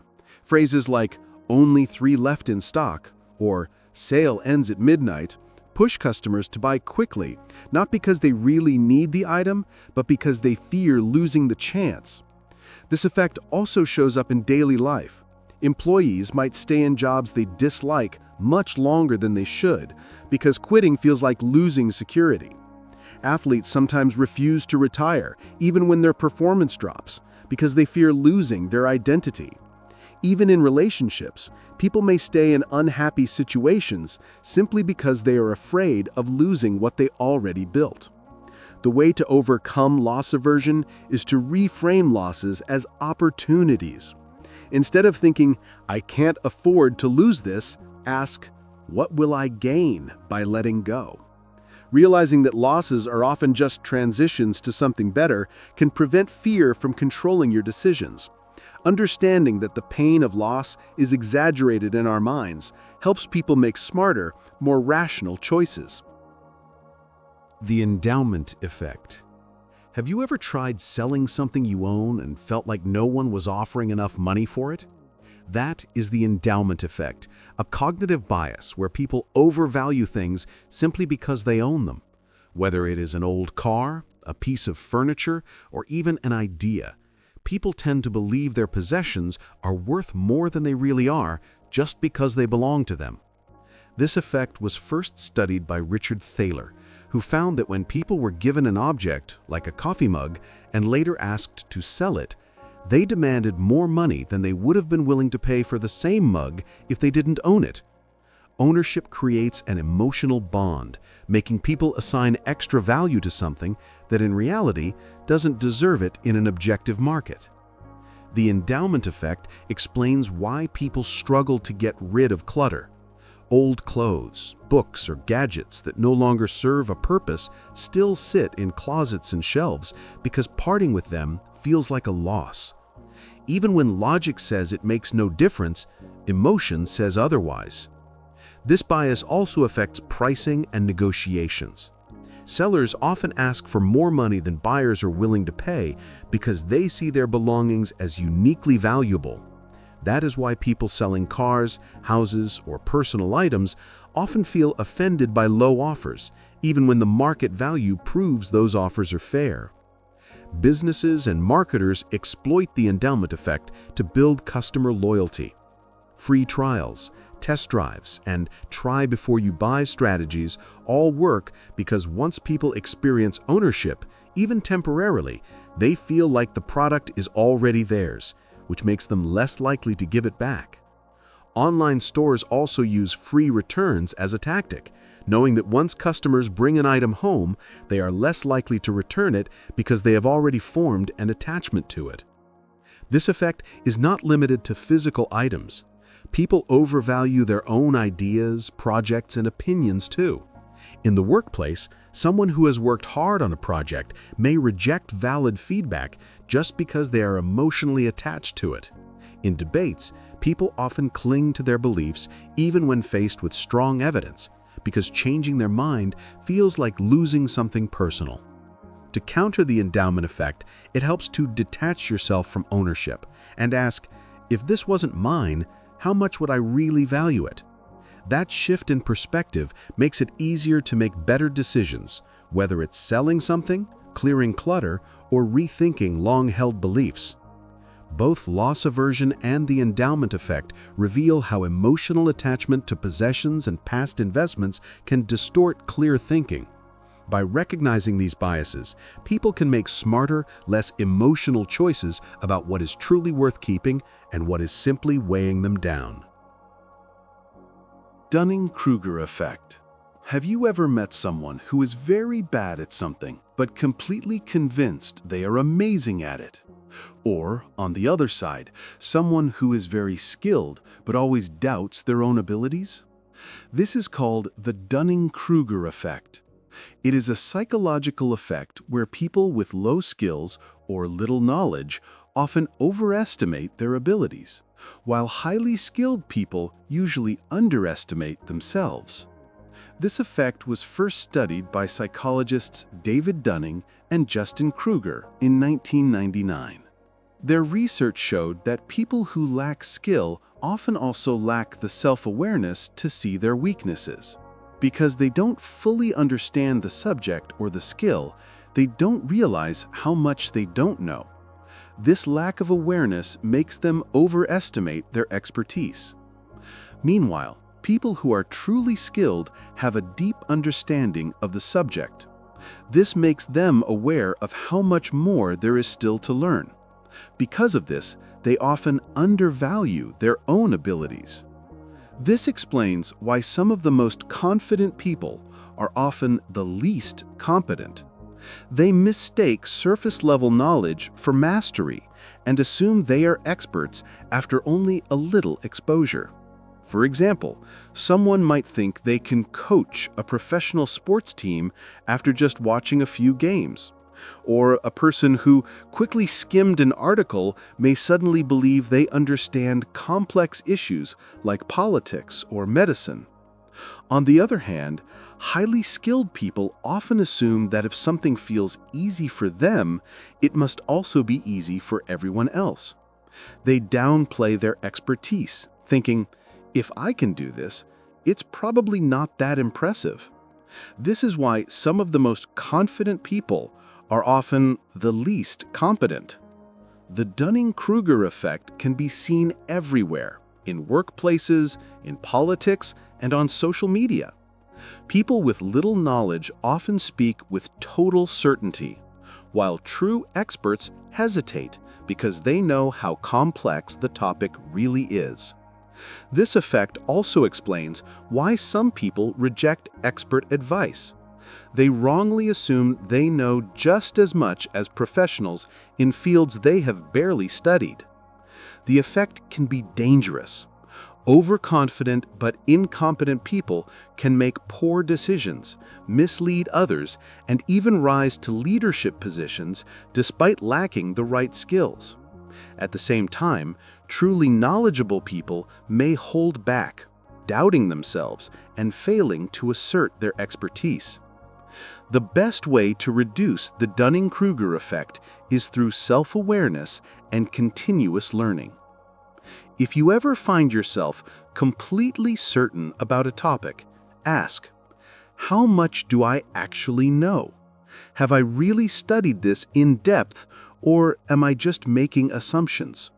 Likewise, if you are skilled at something but struggle with confidence, remember that your self-doubt might actually be a sign of true competence. The smartest people never stop learning, and that constant learning is what makes them truly wise. False consensus effect. Have you ever assumed that most people think the same way you do, only to be shocked when you realize they don't? That is called the false consensus effect. It is a mental bias where people overestimate how much others share their beliefs, opinions, and behaviors. Humans naturally assume their way of thinking is normal and widely accepted. For example, if you love a certain type of music, you might assume most people love it too. If you hold strong political beliefs, you may believe most reasonable people agree with you. Or if you find a joke funny, you might be surprised when others don't laugh. This happens because the brain often uses itself as the reference point. We assume that what seems obvious to us must be also obvious to others. The false consensus effect often happens because people usually spend most of their time around like-minded individuals. Social circles, online communities, and workplaces often repeat and reinforce the same views. If everyone in your friend group shares a certain opinion, it's easy to think that it must be the majority opinion, even if, in reality, it is a minority view in the larger population. This effect distorts our perception in many ways. It can lead to social misunderstandings where people assume others think like them when they don't. It also fuels political and ideological divides. People believe their views are more popular than they actually are, which makes them more resistant to different perspectives. This is why social media often creates echo chambers. Platforms show people content that matches their existing beliefs, reinforcing the illusion that everyone agrees with them. The false consensus effect also influences decision-making. Business leaders may assume customers want a certain product simply because they themselves like it. Employers may overestimate public support for a policy just because their close advisors agree with it. Employees may believe workers are happy with workplace conditions just because no one complains, even though many employees feel differently but stay silent. The most surprising part of this bias is that it goes beyond just opinions. It also affects moral judgments. Studies show that people assume others would make the same choices they would in ethical situations. For example, if someone believes stealing is always wrong, they assume most people feel the same way. On the other hand, if someone would cheat in a certain situation, they assume others would too. This leads to misjudging others and misinterpreting their actions. To reduce the false consensus effect, it's important to actively look for different perspectives. Ask yourself, is my belief actually common, or am I just surrounded by people who think like me? Engaging with diverse viewpoints helps correct this bias and gives a more accurate understanding of the world. Both the Dunning-Kruger effect and the false consensus effect show how people often misjudge themselves and others. One makes people overconfident in their abilities, while the other makes them overconfident in the popularity of their beliefs. Recognizing these mental biases encourages humility, curiosity, and open-mindedness, all of which are key traits for personal growth and better decision-making. Just world hypothesis. The just world hypothesis is the belief that the world is fair, that good people are rewarded and bad people are punished. This is a cognitive bias that makes people assume others always get what they deserve, as if life works on a system of fairness and justice. While this belief can feel comforting, it often leads to wrong judgments, victim blaming, and unrealistic expectations about how life really works. This way of thinking is deeply rooted in human psychology because it gives people a sense of order and control. If the world is fair, then success must come from hard work, and failure must come from laziness or bad choices. It lets people believe that as long as they do the right things, they will stay safe from harm and misfortune. But reality does not work that way. Bad things often happen to good people, and good things sometimes happen to bad people. Because this idea makes people uncomfortable, they often try to explain unfair situations by assuming the victim must have done something to deserve it. This leads directly to victim blaming. For example, when someone loses their job, people might assume they probably were not working hard enough. If a person is scammed, others might think they should have been more careful. When someone is assaulted, people may ask what they were wearing or why they were in that place, as if their actions brought it upon themselves. These rationalizations allow people to avoid facing the uncomfortable truth that misfortune can strike anyone, even themselves. Believing that bad things only happen to those who deserve it helps people protect themselves from the fear that they too could suffer unfairly. But this same bias also distorts how people see success. Many assume that wealthy or successful individuals must have worked harder or been more deserving than those who struggle. This false belief suggests that poor people must be lazy or incompetent, when in reality, economic outcomes are shaped just as much by privilege, luck, and social systems as by personal effort. This bias also influences political and social attitudes. People who strongly believe in a just world are less likely to support welfare programs, social justice movements, or policies that help disadvantaged groups, because they assume people's situations are entirely the result of their own choices. To challenge the just world hypothesis, it is important to recognize that life is not always fair, and that many circumstances are shaped by factors outside of a person's control. Instead of assuming someone deserved their fate, a better approach is to ask, what outside factors might have contributed to this outcome? This more balanced perspective helps build empathy, fairness, and a clearer understanding of how the world actually works. Placebo effect. The placebo effect shows that simply believing something will work can actually make it work, even when it has no real effect. It is a powerful psychological phenomenon where expectations alone create real physical or mental improvements. The classic example comes from medicine. Patients given a sugar pill with no active drug often experience real relief from pain, anxiety, or other symptoms just because they believe they are receiving actual treatment. Their belief activates the brain's natural healing processes, releasing endorphins, reducing stress, and even changing physical responses in the body. Studies have shown that placebos can be as effective as real medication in treating conditions like chronic pain, depression, and even some neurological disorders. In some cases, patients who take a placebo for weeks continue to experience lasting health improvements despite never receiving an active ingredient. The placebo effect is not limited to medicine. It also shows up in fitness and performance.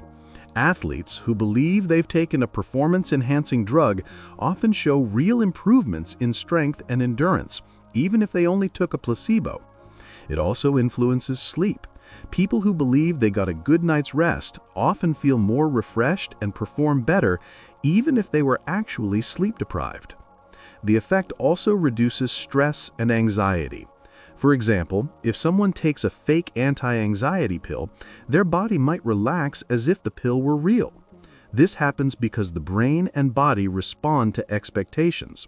When a person expects improvement, the brain releases chemicals like dopamine and endorphins, which mimic the effects of real medicine. In other words, the mind convinces the body that healing is happening. The placebo effect is so strong that many clinical trials struggle to prove that new drugs work better than placebos. Surprisingly, even when patients know they are taking a placebo, studies show that they still often feel benefits. The very act of taking a pill creates a psychological response. However, there is also a dark side called the nocebo effect. Just as positive expectations can improve health, negative expectations can make things worse. For example, if a patient is told a drug has strong side effects, they might actually experience those side effects even when taking a harmless sugar pill. If someone believes they are allergic to something, they might develop real symptoms even when no allergen is present. Marketers also use the placebo effect in everyday life. Expensive products often seem better simply because people expect them to be. Fancy branding, high-end packaging, and higher prices all create the illusion of higher quality, leading people to believe they are experiencing real differences that don't actually exist. To use the placebo effect in everyday life, positive expectations can be a powerful tool. Believing in your ability to improve increases the chances of real success. At the same time, it's important to be careful with false beliefs. Thinking something will harm you can lead your body to react as if it really is harmful. And recognizing when marketing is manipulating perception can help, since many cheap and expensive products work exactly the same, even if the illusion of quality makes them seem different. Both the just world hypothesis and the placebo effect show how deeply beliefs shape reality. One makes people see the world as fair when it isn't, while the other shows how expectations alone can create real results. Understanding these effects helps develop clearer thinking, wiser decision-making, and the ability to use the power of belief in positive ways. Nocebo effect. Treatment can create real positive effects, but belief in harm can do the opposite. This is the nocebo effect, the psychological phenomenon where expecting something negative increases the likelihood that it will actually happen. While the placebo effect tricks the brain into healing, the nocebo effect does the opposite. It convinces the body that something is wrong, triggering real symptoms even when no actual harm is present. This effect is commonly seen in medicine. If a doctor tells a patient that a drug has severe side effects, the patient is more likely to experience them, even if they are only taking a sugar pill. In clinical trials, some participants given harmless placebos report headaches, nausea, or even extreme reactions simply because they expected them. Their belief alone caused a physical response. The nocebo effect is not just limited to medical treatments. It happens in everyday life. If a person is told that they will feel exhausted after a long flight, they are more likely to experience fatigue, even if their body wasn't actually deprived of rest. If someone expects that eating a certain food will make them sick, they might develop nausea just from the thought of it. If a group is told that a room contains a strong allergen, some people will start sneezing or experiencing difficulty breathing, even if the allergen isn't actually present. Fear and anxiety fuel the nocebo effect. When a person constantly worries about getting sick, feeling pain, or experiencing a negative outcome, their brain primes the body to manifest those symptoms. Hormone stress flood the system, increasing sensitivity to pain, reducing immune function, and making even small discomforts feel overwhelming. Marketers and media use the nocebo effect to their advantage. Advertisements often emphasize risks and dangers to make consumers feel vulnerable, convincing them to buy unnecessary products for protection. Skincare ads, for example, highlight the risk of aging or skin damage, making people feel insecure about wrinkles they hadn't even noticed before. News headlines exaggerate health scares, causing some people to experience real symptoms based on fear alone. The best way to counteract the nocebo effect is through awareness and mindset shifts.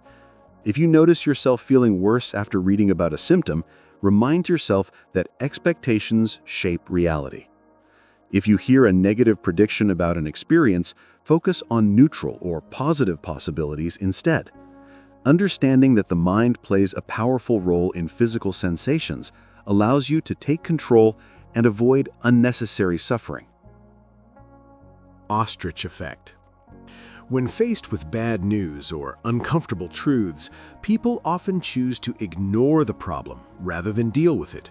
This is the ostrich effect, a psychological bias where people avoid negative information to reduce immediate stress, even though avoiding it often makes the situation worse in the long run.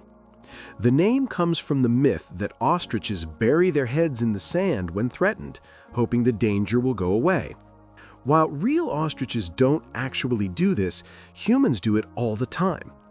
When confronted with financial problems, health concerns, or difficult conversations, many people instinctively look away, convincing themselves that if they don't acknowledge the issue, it doesn't exist. This effect is common in financial behavior. Many people avoid checking their bank accounts when they suspect they've overspent, hoping to escape the stress of seeing a low balance. Investors ignore market downturns, refusing to check their portfolios during financial crashes because they fear facing reality. Avoiding bad news delays action, often leading to greater losses and missed opportunities. Health is another area where the ostrich effect appears. People experiencing symptoms of a potential illness often put off doctor visits, fearing bad news. Some ignore warning signs of serious conditions, hoping they will go away on their own. Delaying medical checkups, avoiding test results, or refusing to acknowledge unhealthy habits gives temporary relief, but in the long term, it increases the risk of serious health complications. In relationships, people often avoid difficult conversations because they fear confrontation or discomfort. Ignoring problems in friendships, marriages, or workplaces might feel easier at the moment, but problems don't disappear. They build up over time. Unresolved issues turn into resentment, breakdowns in communication, or complete relationship failure. The ostrich effect also plays a role in global and societal issues. Climate change, economic instability, and political crises are often ignored by those who find the reality too overwhelming. Many prefer to believe everything will work itself out rather than take action, contributing to larger problems that could have been addressed earlier. Overcoming the ostrich effect requires facing reality head-on, even when it's uncomfortable. A good strategy is to reframe problems as challenges to solve rather than threats to avoid.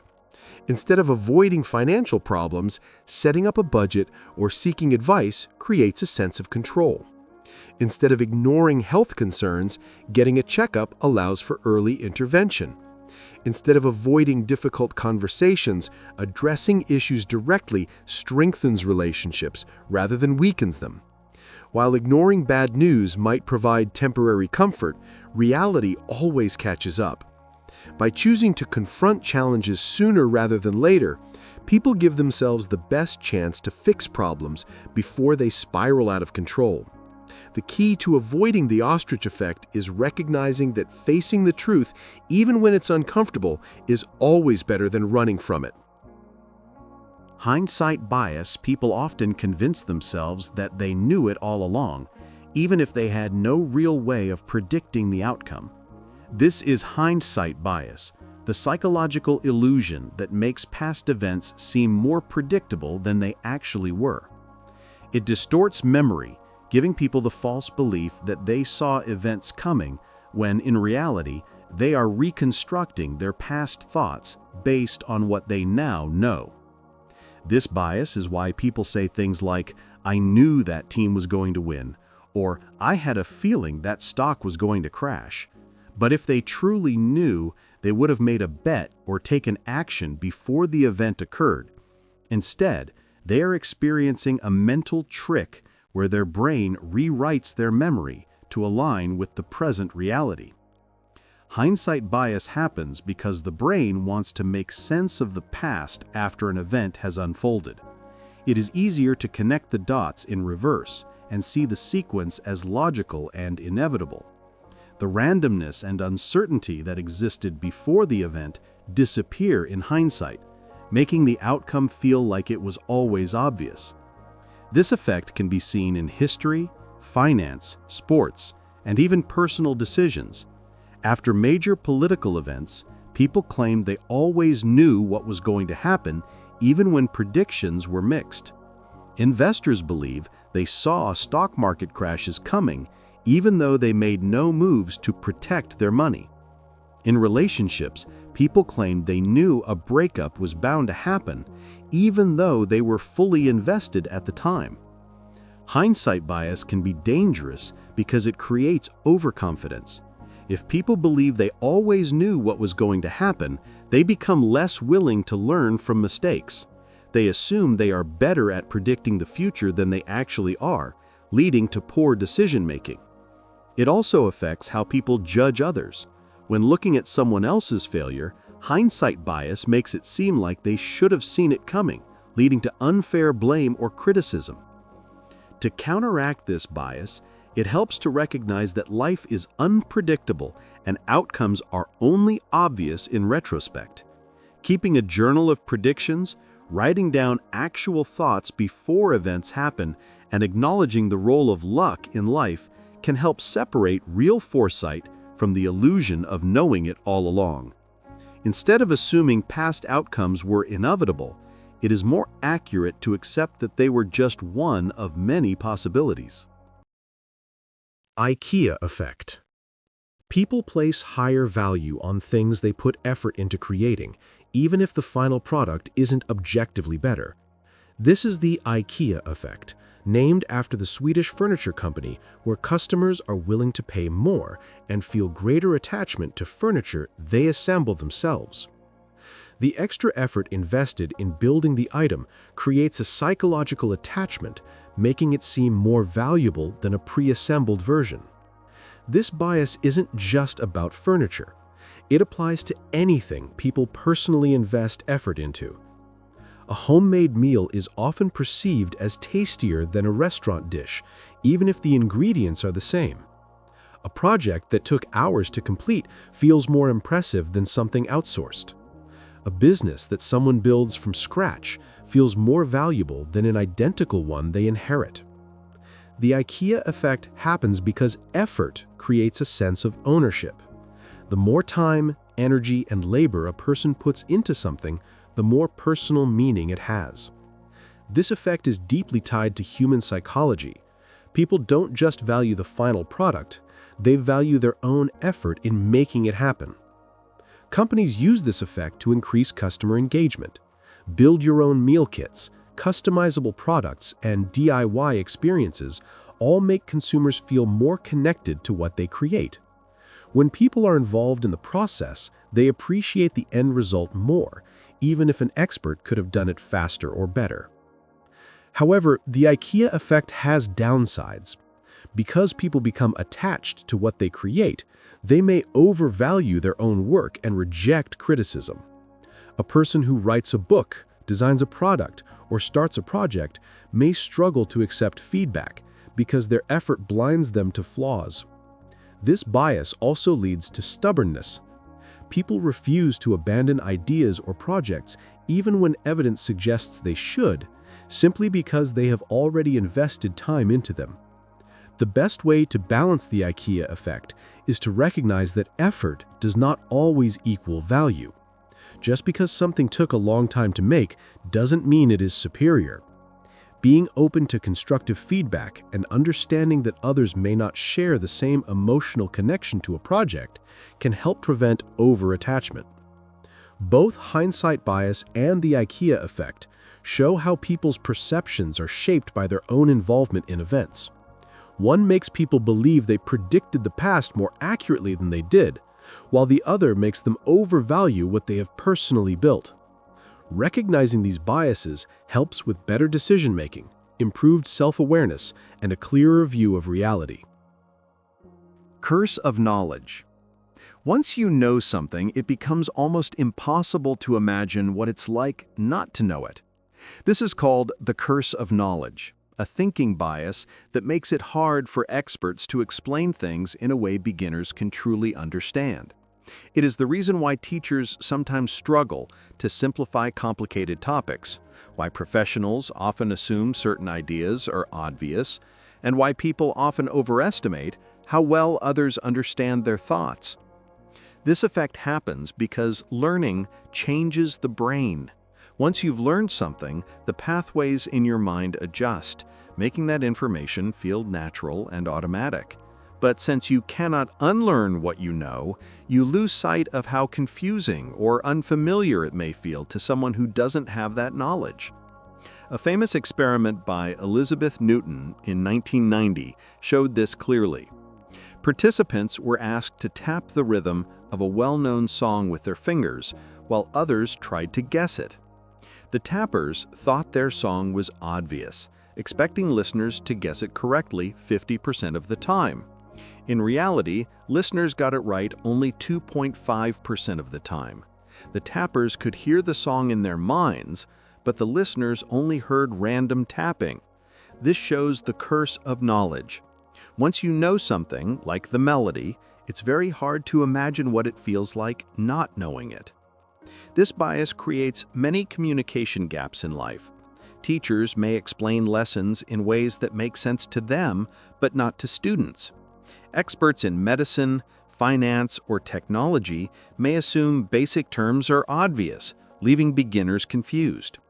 Even in personal relationships, someone who deeply understands a problem might struggle to explain it to a partner or friend who doesn't have that same knowledge. The curse of knowledge also shows up in leadership and teamwork. Managers may believe their instructions are perfectly clear, only to feel frustrated when employees don't complete tasks as expected. Programmers might have trouble explaining their code to non-technical coworkers. Marketers may fail to connect with customers if they assume people already understand too much about a product. The best way to overcome this bias is through empathy. Instead of assuming others know what you know, ask yourself, if I was hearing this for the first time, what would confuse me? Simplifying language, using analogies, and checking for understanding can close the gap. Great communicators know that what is obvious to them is not always obvious to others, and they adjust their approach accordingly. Serial position effect. When people are given a list of items to remember, they usually recall the first and last items much better than the ones in the middle. This is called the serial position effect, a memory bias that affects how we take in and store information. This effect has two parts, the primacy effect and the recency effect.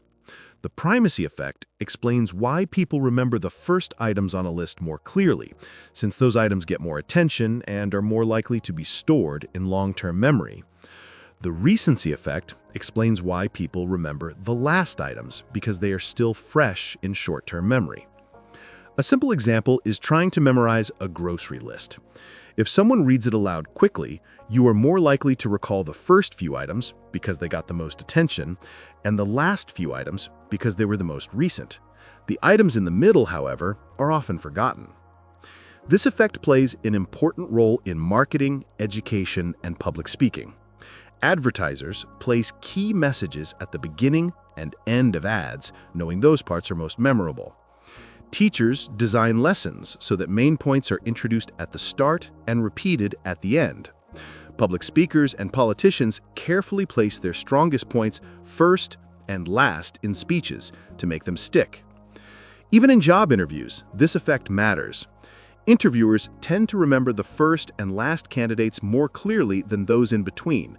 This is why making a strong first impression and leaving a memorable final impression is so important.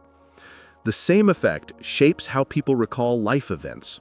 When looking back on a vacation, people often remember the beginning and the end more vividly, while the middle feels blurry. In relationships, people may remember the exciting early days and the painful breakup, while overlooking the everyday moments in between. To use this bias to your advantage, structure important information carefully. When writing, presenting, or asking for something, put your strongest points first and last to make them stand out. When memorizing, spend extra effort on the middle items, since that is where memory naturally weakens. Understanding this bias helps you present ideas in a way that makes them more memorable in conversations, business, and learning. Both the curse of knowledge and the serial position effect reveal how the brain processes information in ways that shape communication and memory.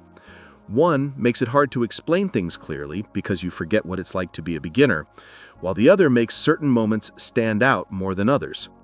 Recognizing these effects can improve teaching, learning, public speaking, and everyday interactions, making communication stronger and easier to remember. Frequency illusion. You learn a new word, and suddenly you start hearing it everywhere. You research a certain car model, and now it seems to appear on every street. You discover a new concept, and then it shows up again and again in conversations, books, and social media. This is called the frequency illusion, a cognitive bias where once you become aware of something, your brain starts noticing it more often, making it feel like it has suddenly become more common, even though it was always there. This effect happens because of two mental processes: selective attention and confirmation bias. Selective attention means your brain filters out things it thinks are unimportant and highlights what feels relevant to you. If you just learned about something, your brain unconsciously scans for it and brings it into your awareness. Confirmation bias strengthens this effect by making you believe that the repeated sightings are proof that the thing really has become more frequent, even though you are simply paying more attention to it. The frequency illusion is not a real change in the world, it is a change in your perception. That new slang word you just noticed was being used before, but your brain wasn't paying attention. That book everyone suddenly seems to be reading was already there, but now it stands out to you. That number pattern you keep seeing is only catching your eye because your brain is filtering out everything else and focusing on what feels meaningful. This effect is used heavily in marketing and advertising. Once you see an ad for a product, your brain begins to notice it everywhere, on social media, in stores, even in random conversations. It feels like everyone is suddenly talking about it, which makes you believe it is trending or more popular than it really is. Political campaigns use the same trick. Once an issue is pointed out, people start seeing examples of it all around them, even if it has not actually increased. The frequency illusion also shapes personal beliefs. If someone believes people are rude, they start noticing every act of rudeness around them, strengthening their belief. If someone thinks opportunities are everywhere, they start recognizing more chances, even if the number of real opportunities has not changed. This shows how focus shapes reality. What you pay attention to becomes more visible even if the outside world stays the same. Understanding the frequency illusion helps you avoid false assumptions about reality. Instead of instantly believing something has become more common, pause and ask yourself, has this really increased, or am I just noticing it more? This kind of awareness makes you think more critically and prevents you from overestimating trends or coincidences. McGurk effect. What you see can completely change what you hear. This is called the McGurk effect, an illusion where sight and sound clash, and the brain alters perception based on what the eyes see instead of what the ears hear. It was discovered by psychologist Harry McGurk in the 1970s and is best shown in a simple test. If you listen to a recording of someone saying ba ba ba, but watch a video of them saying fa fa fa, your brain overrides the sound and hears fa even though the audio never changes. Your eyes trick your ears, and what you see affects what you think you are hearing. This happens because the brain does not process sensory information separately. It combines inputs to interpret the world, which means that visual information can actually override what you hear. In everyday life, people naturally rely on lip movements, facial expressions, and body language to understand speech. But when the visual signals do not match the sound, the brain tries to solve the conflict and often changes what you perceive. The McGurk effect is not just a laboratory experiment. It happens in real life all the time. In noisy places, your brain uses visual clues to fill in missing sounds, which is why watching someone's mouth makes it easier to understand them in a loud room. Subtitles in movies can also change what you think you are hearing. If the words on screen do not match the dialogue, your perception of the sound can shift. This effect has big implications for communication and language learning. It explains why people who rely on lip reading, such as the hearing impaired, may experience distortions when audio and visual signals are mismatched. It also shows why face-to-face conversations often feel clearer than phone calls, where visual information is missing. The McGurk effect proves that the brain is not a passive receiver of reality. It actively builds perception. What you experience is not just raw data from your senses, but a mix of inputs that the brain interprets using context, patterns, and expectations. Understanding this effect helps you see how perception really works. If you ever mishear something, ask yourself, is my brain being influenced by what I see? Realizing that your senses can mislead you makes you more aware of how subjective perception really is. Both the frequency illusion and the McGurk effect show how the brain filters and reshapes reality. The frequency illusion makes you notice things more after learning about them, while the McGurk effect blends sight and sound to change what you hear. These biases prove that perception is not only about what exists in the outside world, it is also about how the brain organizes, interprets, and recreates the world around us. Barnum effect. Statements that seem very personal can actually apply to almost anyone. This is called the Barnum effect, a psychological bias where people take vague and general descriptions and see them as uniquely accurate reflections of themselves. This effect explains why horoscopes, personality tests, fortune tellers, and even vague compliments can feel strangely precise, even though they are written to apply to almost everyone. The name comes from P.T. Barnum, the famous showman and circus promoter, who was known for saying, "There's a sucker born every minute." He understood that people are eager to believe personal truths about themselves, even when those truths are generic. This effect was first studied by psychologist Bertram Forer in 1948. He gave his students a fake personality test and then handed them all the exact same personality analysis filled with vague and generic statements like, "You sometimes have doubts about whether you made the right decision," and "You prefer to be liked but can also be critical of yourself." The students were asked to rate how well the description fit them, and on average, they rated it 4.3 out of 5 for accuracy, even though every single one of them had received the same description. The Barnum effect works because people are hungry for self-knowledge. When someone reads a horoscope, a fortune cookie, or a vague personality analysis, their brain fills in the gaps, making it feel uniquely accurate. They remember the parts that fit and ignore the parts that don't. This is also why cold reading, the technique used by psychics and fortune tellers, can feel so convincing. They throw out broad, general statements, and the person being read interprets them in a way that feels deeply personal. Marketing and advertising often use this effect. When companies give broad but flattering descriptions, customers feel understood and are more likely to trust the brand. Personality quizzes on social media, such as, "What kind of leader are you?" or "Which celebrity matches your personality?"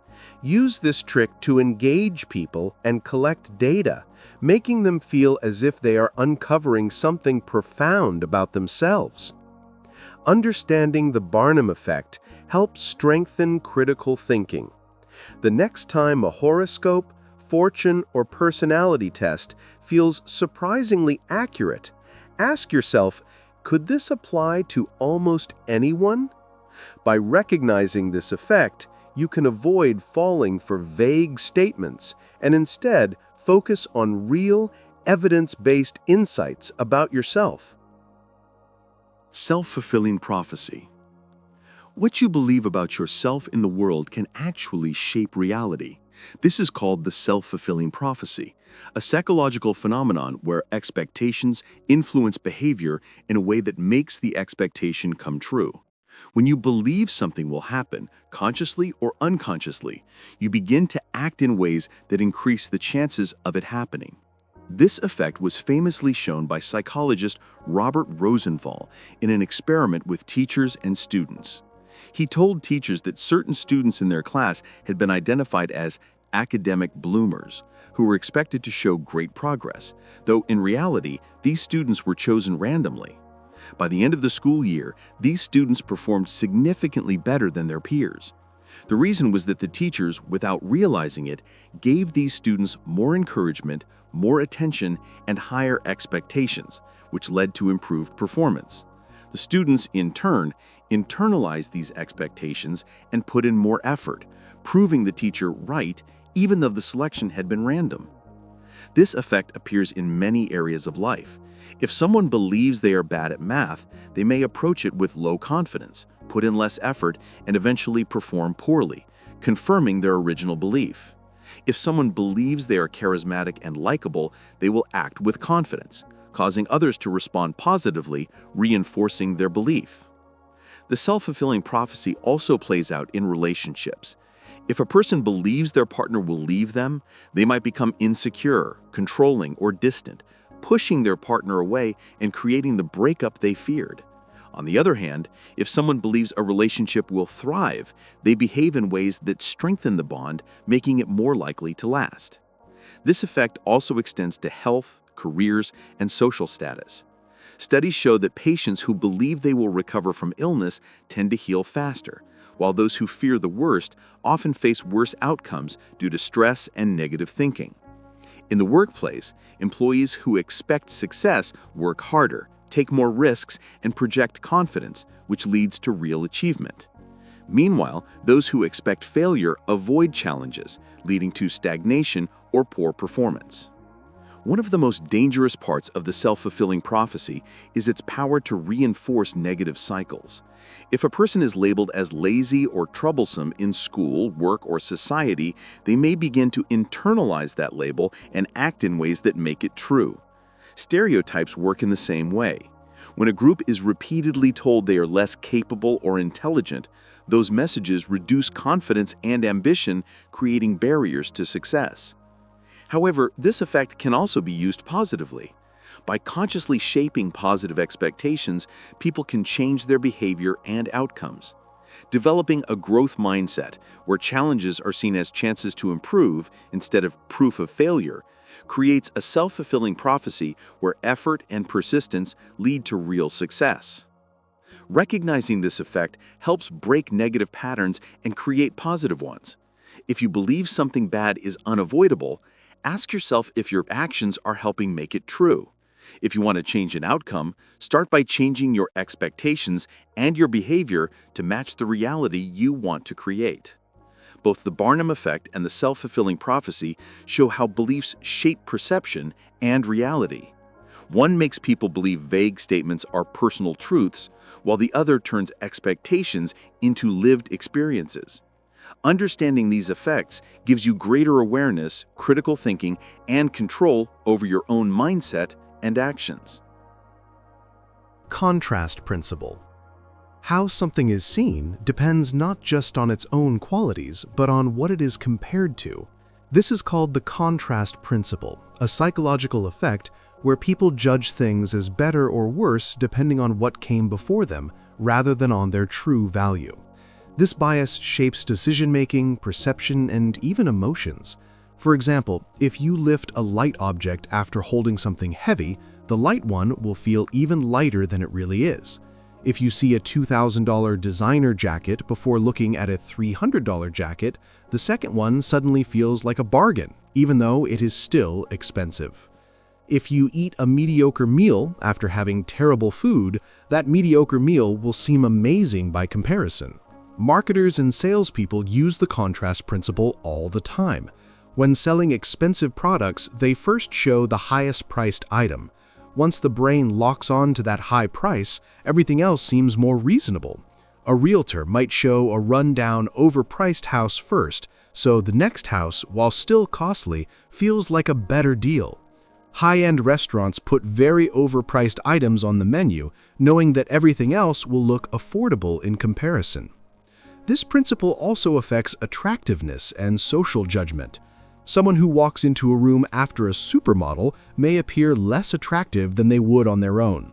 Meanwhile, an average-looking person surrounded by less attractive people will seem more attractive than usual.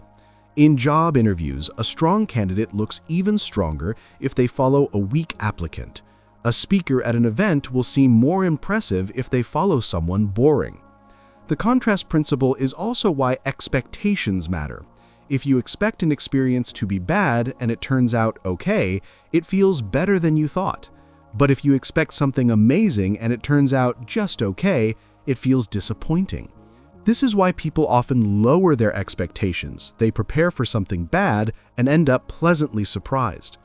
To use this principle to your advantage, control what you compare things to. Instead of comparing your current success to someone far ahead of you, compare it to where you started. Instead of feeling like your home is small after seeing a mansion, compare it to places with less space.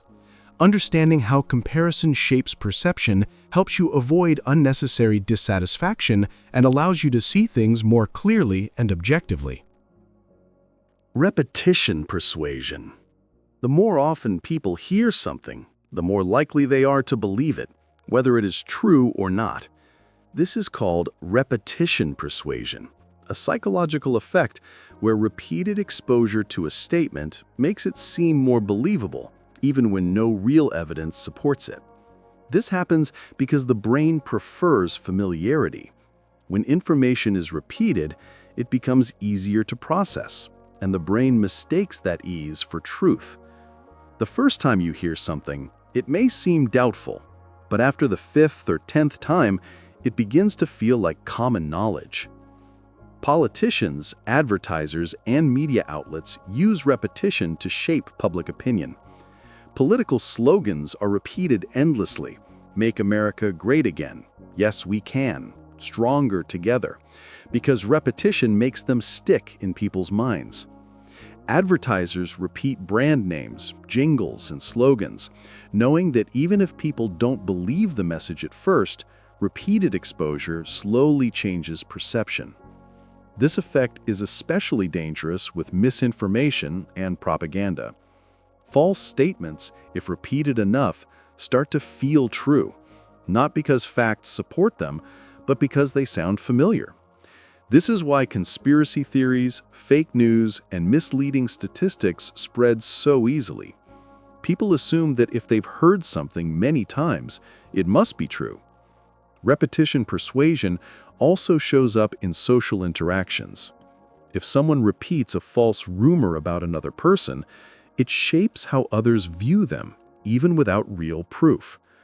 If someone repeats negative self-talk, like, "I'm not good enough," their brain begins to accept it, reinforcing self-doubt.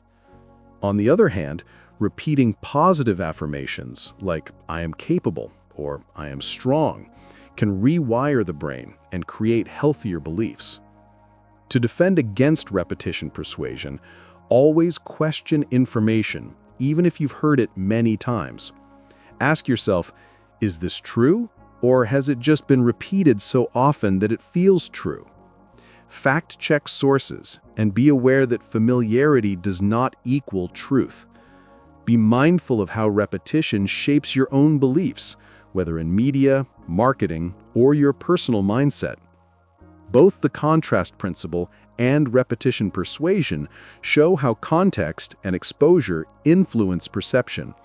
One changes how we judge things based on what they are compared to, while the other alters belief through constant repetition. Understanding these effects helps you think more critically, resist manipulation, and make clearer decisions. Fear of missing out. FOMO.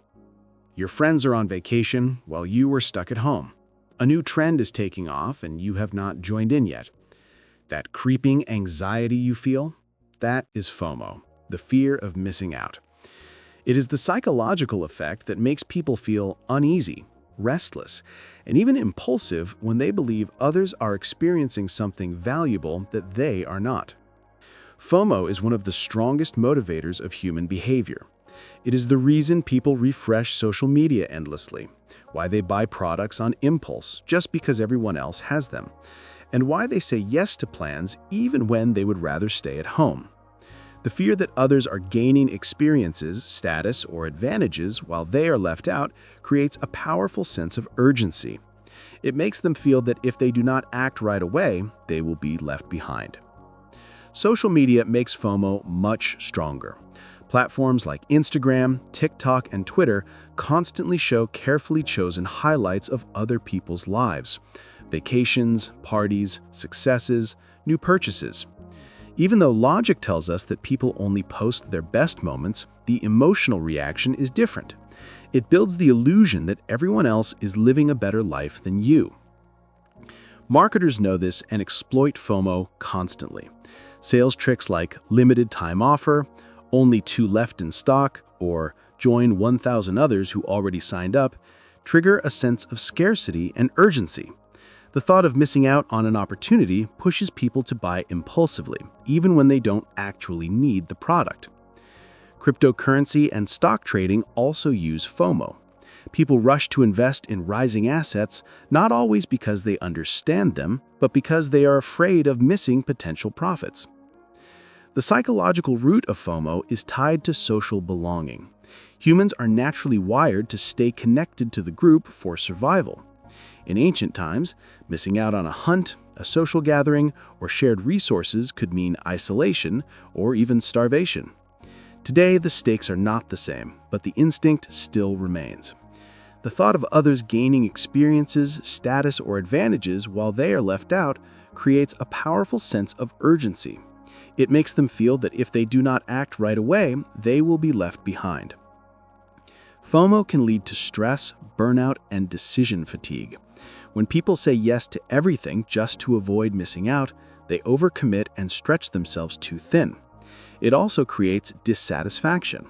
People trapped by FOMO do not truly enjoy their own experiences because they are constantly thinking about the ones they are not having. The solution to FOMO is JOMO, the joy of missing out. Instead of worrying about what others are doing, JOMO means embracing the value of your own choices.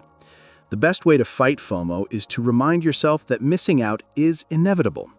There will always be events, opportunities, and trends you will not join. Instead of chasing every experience, focus on the ones that truly matter to you. Ask yourself, do I really want to do this, or am I just afraid of missing out? If it's only fear, then stepping back and making intentional choices will give you far more peace than constantly chasing what others are doing. Fear than relief technique. Fear is a very powerful motivator, and when people suddenly feel relief after experiencing fear, they become much more likely to go along with suggestions and requests.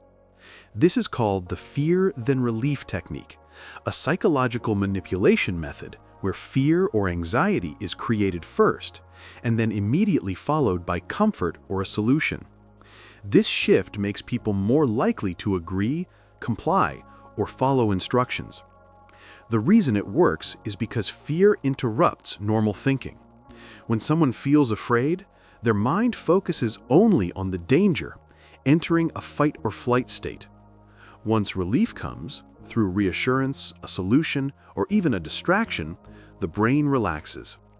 In this moment of psychological drop, resistance lowers, making the person much easier to persuade. A classic example of this is scam emails. They often claim your bank account has been compromised, creating panic. Right after this fear, the email presents an immediate solution. Click this link to restore your account. Because of the fear, the recipient is less likely to think critically and more likely to comply without questioning. Sales and marketing also use this trick. A company might warn customers about threats such as identity theft, home break-ins, or hidden health dangers, only to quickly present their product as the solution. Infomercials use this all the time. First, they show how bad life is without their product. Then they offer an easy, stress-relieving solution, making viewers more eager to buy. This method is also used in law enforcement, politics, and social control. Authorities may present a crisis or threat, then introduce a law or policy as the only way to stay safe. Governments throughout history have used this to justify wars, surveillance, or emergency restrictions, making the public more willing to give up freedoms in exchange for safety. In everyday life, this technique shows up in negotiations and persuasion. For example, a boss might first criticize an employee's performance, creating fear, but then immediately reassure them, "I believe in you. If you put in extra hours, you can fix this." The fear of losing the job followed by relief makes the employee more likely to comply.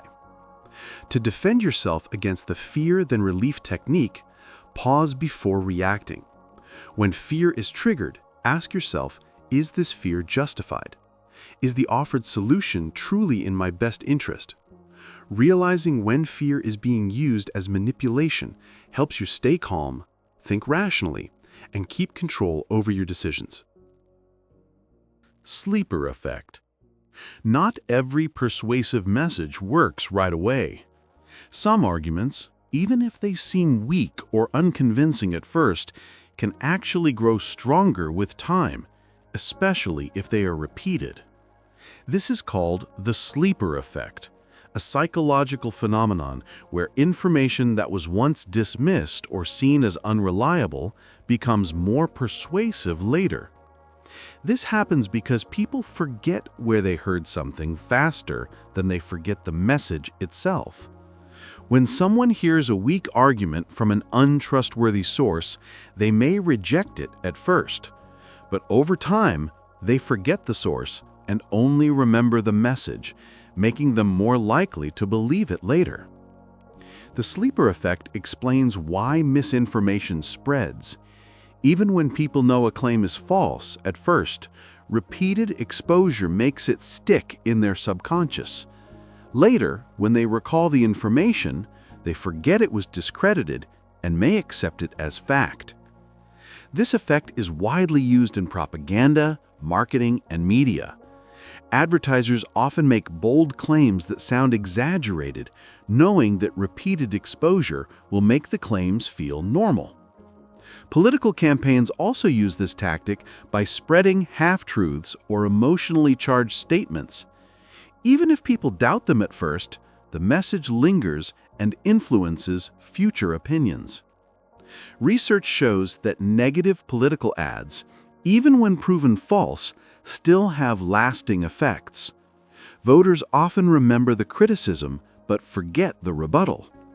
This is why politicians keep repeating misleading attacks until people start to accept them as truth. The sleeper effect also affects social stereotypes. Ideas shown in movies, music, or cultural conversations might not be convincing at first, but over time they influence society's attitudes. This is how repeated messages about gender roles, beauty standards, or success slowly become part of people's beliefs, even if they were first met with doubt. To protect yourself from the sleeper effect, always pay attention to the source of information. If you hear something controversial or questionable, remind yourself where it came from before accepting it. Fact-checking and reevaluating old beliefs can prevent weak arguments from becoming deeply rooted truths. Both the fear then relief technique and the sleeper effect show how psychological manipulation can influence people's decisions and beliefs. One works by creating immediate compliance through emotional shock, while the other works more slowly by making ideas seem more believable over time. Understanding these effects helps you think more critically, resist manipulation, and keep control over your own beliefs. Priming effect. People like to think their choices come from logic and conscious thought, but small cues can change decisions in ways they do not notice. This is the priming effect, where seeing certain words, images, or experiences quietly shapes later behavior, thoughts, and choices. Priming happens because the brain constantly makes links between ideas. If you see the word yellow, your brain will process banana faster because those ideas are connected in memory. If you hear calm music in a store, you are more likely to browse longer and spend more. If you're exposed to words like polite and patient, you may unknowingly act more polite in the next conversation. This effect is used a lot in advertising and marketing. Restaurants play slow music to make diners stay longer and order more, and luxury brands use elegant images and classical music to prime customers to link their products with status and sophistication. Supermarkets put fresh flowers and baked goods near the entrance to create a welcoming mood, priming shoppers to feel good and spend more. Priming also changes judgment and behavior in other ways. Studies show that if people are asked to think about old age, they later walk more slowly without realizing it. And if they are exposed to words tied to rudeness, they are more likely to interrupt conversations. Even colors have effects. Seeing red can prime feelings of urgency or caution, while blue tones are tied to calmness and trust. News and media also prime how people see the world. When the news keeps showing crime stories, people may overestimate danger in their area, even if crime rates have not changed. And if someone watches a movie about betrayal, they may feel more suspicious in their own relationships without knowing why. The priming effect is especially strong in memory and learning. If a teacher introduces a topic in a positive way, students are more likely to engage with it. And if someone is primed with negative expectations, like being told a task is hard, they may do worse simply because they were mentally set up to struggle. To use priming for your benefit, surround yourself with cues that support the behaviors you want. Place motivational quotes in your workspace if you want to feel more productive. Keep fruit visible and snacks out of sight if you want to eat healthier. And read success stories before facing a challenge if you want to feel confident. To avoid being pushed by priming, pay attention to how your environment, the media, and conversations are shaping your thoughts.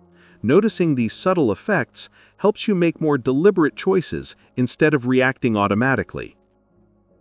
Peak and rule. People do not judge experiences by how long they lasted. Instead, they judge them by the most intense moment, the peak, and by how the experience ended, while ignoring most of what happened in between. This is the peak and rule, a mental shortcut that changes how memories of events are formed. And psychologist Daniel Kahneman showed that people's lasting impressions depend less on the whole experience and more on the peak and the ending. Even if an experience was mostly good or mostly bad, the single extreme moment and the final moments are what tend to stick in memory. This is why vacations, relationships, movies, and even medical procedures are often remembered differently from how they actually felt in the moment.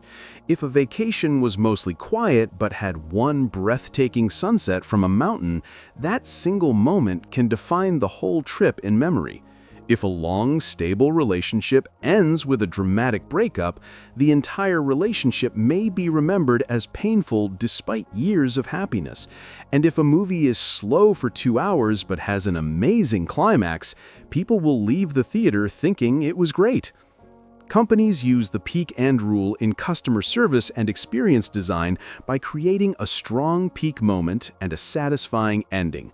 That is why amusement parks put thrilling rides in the middle and offer fireworks or shows at the exit, so visitors leave with a powerful positive impression, and why restaurants might give a free dessert or mint at the end of a meal, knowing that the final moments shape how the whole meal is remembered. The effect also applies to pain. Studies found that patients who had a painful procedure but experienced a less painful ending reported the whole event as less painful than those whose discomfort stopped abruptly. So a gradually easing ending can make an experience feel more tolerable in memory. Understanding the peak end rule helps with better decision-making and experience design. If you want to leave a lasting mark, create a strong peak and make sure the ending is enjoyable. When planning an event, choose a powerful highlight and a pleasant conclusion. And when you need to finish something hard, a job, a relationship, or a difficult project, try to end on a positive note, because that is how it will be remembered. Being aware of the peak end rule also helps avoid memory distortions. Instead of letting one extreme moment define everything, take a step back and look at the whole picture. Was the relationship really that bad? Or are you focusing only on the last fight? Was the vacation boring? Or are you forgetting the smaller, enjoyable moments? Both the priming effect and the peak-end rule show how memory and perception are shaped by unconscious forces. One steers behavior by earlier exposures, while the other changes how events are remembered by highlighting certain moments. And recognizing these effects helps you make more mindful choices, communicate better, and shape experiences more intentionally. Status quo bias. People tend to resist change even when a better option is available. This is called the status quo bias, a psychological tendency where individuals prefer to keep things the way they are rather than making changes, even when change could improve their situation. This bias exists because the brain prefers familiarity and predictability.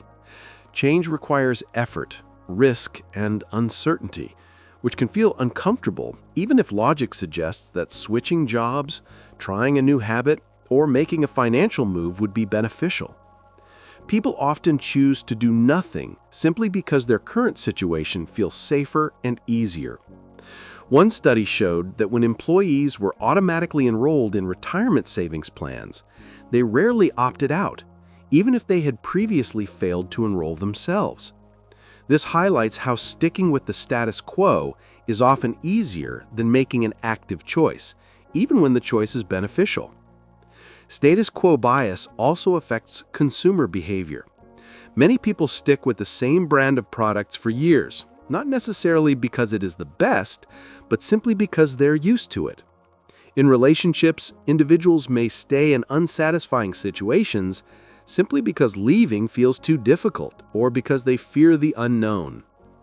Marketers and companies take advantage of this bias by making their product or service the default option.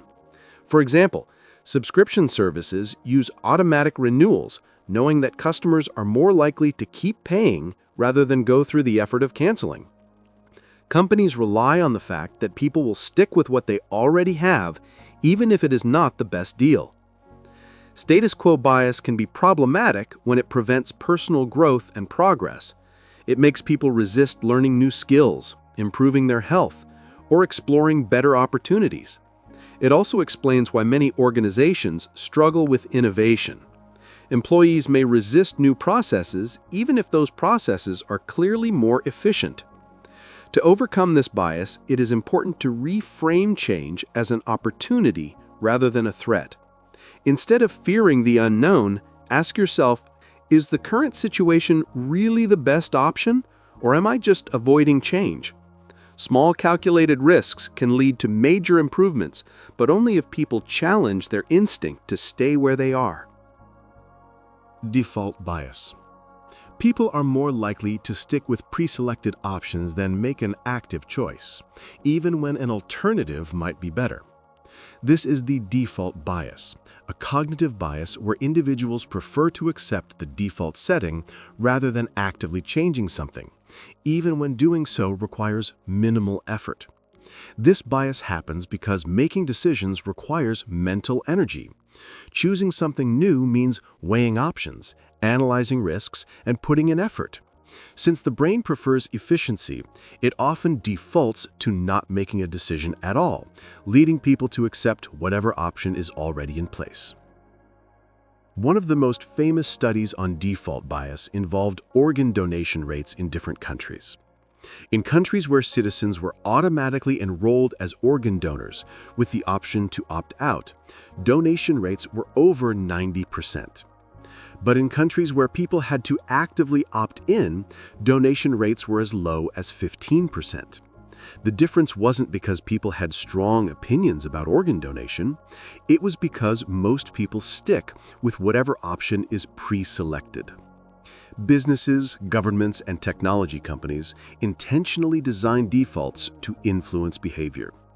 Social media platforms default users into accepting data tracking, knowing that few will take the time to adjust privacy settings. Streaming services automatically renew subscriptions because they know users won't cancel unless they actively decide to cancel. Employers enroll workers in benefits programs by default, increasing participation rates simply because opting out requires extra steps. Default bias also affects everyday decision-making. Many people never change their phone's factory settings, stick with preset app permissions, or continue using the same financial plans or insurance policies year after year without reviewing them.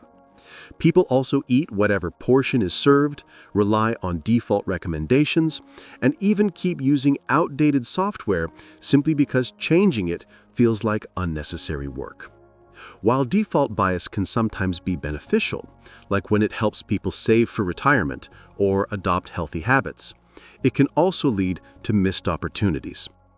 Many people stick with bad financial plans, unnecessary subscriptions, or outdated routines simply because they never actively choose something better. The best way to counter default bias is to pause and review default choices instead of automatically accepting what's given. Ask yourself, is this actually the best option for me, or is it just the easiest one? Making small intentional decisions like adjusting settings, reviewing subscriptions, or actively selecting the best option can lead to better financial, personal, and professional outcomes. Both status quo bias and default bias reveal how people tend to resist change even when making a switch would be beneficial. Status quo bias makes people cling to familiarity, while default bias makes them stick with pre-selected options simply because it is easier. Recognizing these biases allows for more intentional decision-making, smarter choices, and greater control over life's direction rather than simply accepting whatever is handed to you. Reciprocity principle. People naturally feel compelled to return the favor when someone does something for them. This is the reciprocity principle, a psychological tendency where people feel obligated to repay kindness, favors, or gestures, even when they never asked for them. This bias is deeply rooted in human evolution and social bonding. In ancient societies, sharing resources and helping others increased chances of survival. The expectation was simple. If someone helped you today, you would help them later. Over time, this turned into an automatic social norm, making people uncomfortable with feeling indebted to others. The reciprocity principle is one of the most powerful tools in persuasion, sales, and negotiation.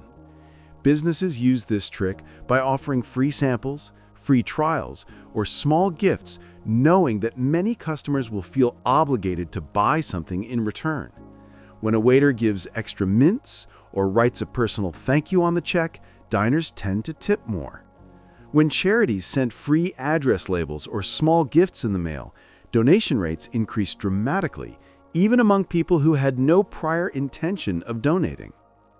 This principle also explains why favor exchanges shape relationships. If a friend helps you move, you will feel obligated to help them when they ask. If a coworker covers your shift, you will be more likely to cover theirs later. In dating and social interactions, people who give small acts of kindness, like compliments, gestures, or assistance, are perceived as more likable, and the receiver often feels compelled to return that kindness. However, reciprocity can also be manipulated. Some people exploit this bias by giving small, calculated favors, just to get something bigger in return. This is why high-pressure salespeople offer free perks, why scammers try to give gifts before making a request, and why some people use guilt to extract favors from others. To use reciprocity wisely, give without expecting anything in return, but also recognize when someone is using it to manipulate you. If you feel pressured into returning a favor that wasn't truly generous, remind yourself that you don't owe anyone beyond what feels fair to you. Reciprocity should be a tool for genuine connection, not an obligation. False memory effect. People often believe their memories are perfect recordings of the past, but in reality, memories are highly changeable and unreliable. This is the false memory effect, a psychological phenomenon where people can be convinced that they remember something that never actually happened. The brain doesn't store memories like a camera or a hard drive. Instead, it reconstructs them each time they are recalled. Every time you remember an event, Your brain fills in missing details based on expectations, emotions, and outside influences. This means that over time, memories can become distorted or even completely fabricated. False memories can be created by suggestions, leading questions, or misinformation. A classic study by psychologist Elizabeth Loftus showed that when people were asked leading questions about a car accident, such as, how fast was the car going when it smashed into the other vehicle, versus, how fast was the car going when it hit the other vehicle, their memories changed based on the wording.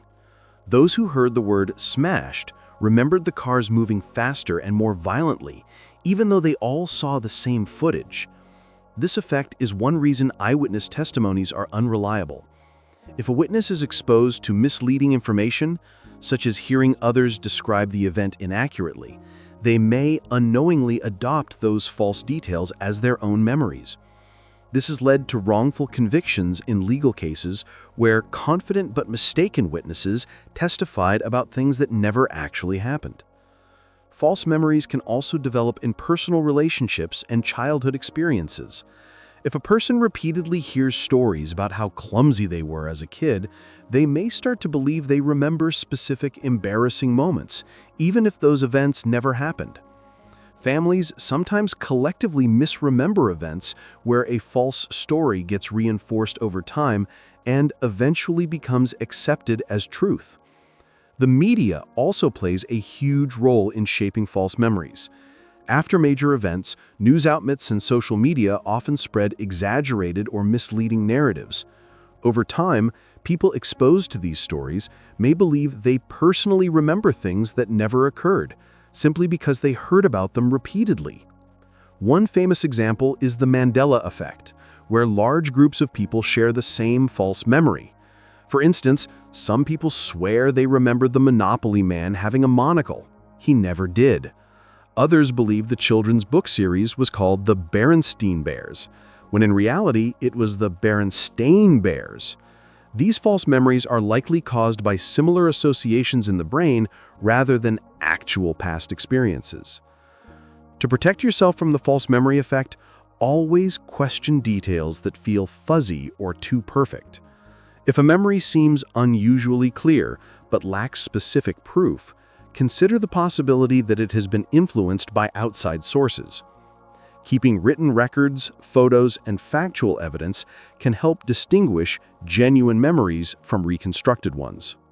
Both the reciprocity principle and the false memory effect reveal how the mind is influenced by social expectations and mental distortions. One shapes behavior by creating a sense of obligation to return favors, while the other alters reality by convincing people they remember things that never happened. Understanding these biases helps you maintain stronger personal boundaries and a more accurate perception of reality. The paradox of the forgotten dream. Welcome to level 83 of 100 paradoxes. Imagine waking up one morning with the strong feeling that you had a dream, but you can't remember anything about it. It's completely gone from your memory. Now here's the paradox. If you can't remember the dream, did you ever really have it? Dreams feel real when we're in them, but once they disappear from memory, what proof do we have that they ever happened? If no trace of the dream remains in your mind, is it any different from a dream that never happened at all? This is the paradox of the forgotten dream. It's a thought experiment that makes us question how we define experience, memory, and reality. At first, the answer seems easy. Even if you forgot the dream, it still happened. But think about it. If an experience leaves no trace, did it really exist? If you never remember the dream, how is it different from one that never occurred? Is memory the only thing that makes something real? This paradox has deep meaning for how we understand consciousness and reality. If we think beyond dreams, it brings up more uncomfortable questions. What if we forget big events in our lives? Do they still shape who we are even if we don't remember them? If someone tells you something happened, but you have no memory of it, how can you be sure it's real? If all of history were forgotten, would it still matter that it happened? Some philosophers say that memory is what makes an experience real. If you can't remember it, it's like it never happened. Others argue that events exist no matter what, with or without memory. The paradox of the forgotten dream makes us ask, is reality defined by what we remember, or does it exist whether we're aware of it or not? And if an experience disappears completely from memory, is it any different from one that never existed? Level 84. The Borel-Kolmogorov Paradox. Welcome to level 84 of 100 paradoxes. Probability seems simple. Events have chances of happening, and we can calculate those chances if we have the right information. But what if probability changes depending on how we describe the same event? This is the Borel-Kolmogorov paradox. It's a problem in conditional probability that shows how the way we look at a situation can change what seems likely. Imagine a sphere like Earth. You randomly choose a point somewhere on its surface. Now, let's ask, what's the probability that the point is on the equator if we already know it's on some line of latitude? This seems easy at first. If we assume that every point on the sphere is equally likely, then every latitude line is just one of many possibilities. Since the equator is just one of many possible latitudes, the chance of picking it is basically zero, like picking an exact point from an infinite number of choices. But now, let's describe the problem differently. Instead of choosing a latitude, imagine we pick a longitude, a vertical line running from the North Pole to the South Pole. Now, since every longitude line crosses the equator and all longitudes are equally likely, it suddenly seems like the probability of being on the equator is 1, not 0. This is the paradox. The same event, picking a point on the equator, has two completely different probabilities depending on how we ask the question. Why does this happen? It's because of how probability works in continuous spaces. Whether we condition the probability by latitude or longitude changes the outcome. This shows a deeper problem. If probability depends on how we frame the question, is it truly objective? Can there be multiple correct probabilities for the same event? Some say this shows the limits of probability theory, especially with infinite sets. Others argue that probability is not a part of reality itself, but just a tool we use to describe uncertainty based on how we define things. The Borel-Kolmogorov paradox makes us ask, is probability an absolute truth, or does it change based on perspective? And if the same event can have different probabilities, what does that say about how we understand chance? The mere addition paradox. Imagine a world where everyone is happy. People live good lives, feel joy, and all their basic needs are met. Now, imagine a second world with many more people. Everyone is still happy, but not as happy as in the first world. Their lives are just barely worth living, not terrible, just not very good. Which world is better? This is the mere addition paradox, a problem in ethics and population philosophy. It questions how we measure well-being, morality, and the value of life. At first, it seems obvious that the first world is better. It has fewer people, but each person is deeply happy. But let's add a twist. What if we added more people to the first world? People whose lives are not bad, but just slightly good. Now, the total amount of happiness in the world goes up, even though the average happiness per person goes down. If we keep adding more people like this, we end up with a world full of billions of people who are barely happy. Their lives are not terrible, but not great either. This leads to a strange and disturbing idea called the repugnant conclusion. A world with countless people who are just slightly happy could be considered morally better than a world with fewer people who are very happy. Is this really true? On one hand, if we think morality is about maximizing total happiness, then more people with even a little joy seems better. On the other hand, this feels wrong. Should we really say that a crowded world full of people with dull lives is better than a smaller world full of joy? This paradox forces us to think about ethical decision-making. Is it better to have more people with less happiness, or fewer people with more happiness? Does the total amount of happiness matter more than the quality of each life? Some philosophers say this paradox shows the limits of utilitarianism, the idea that we should always try to maximize happiness. Others say that quality of life matters more than total happiness, but they struggle to explain why adding more barely happy people would be wrong. Level 86. The paradox of the timeless choice. Imagine you're standing in front of two doors. One leads to a life of happiness and success. The other leads to a life of struggle and hardship. You have to choose, but here's the twist. You are outside of time. Your decision has already been made in the future, but you haven't experienced making it yet. Now here's the paradox. If the choice is already made, do you still have free will? And if you truly have free will, how can the future already be decided?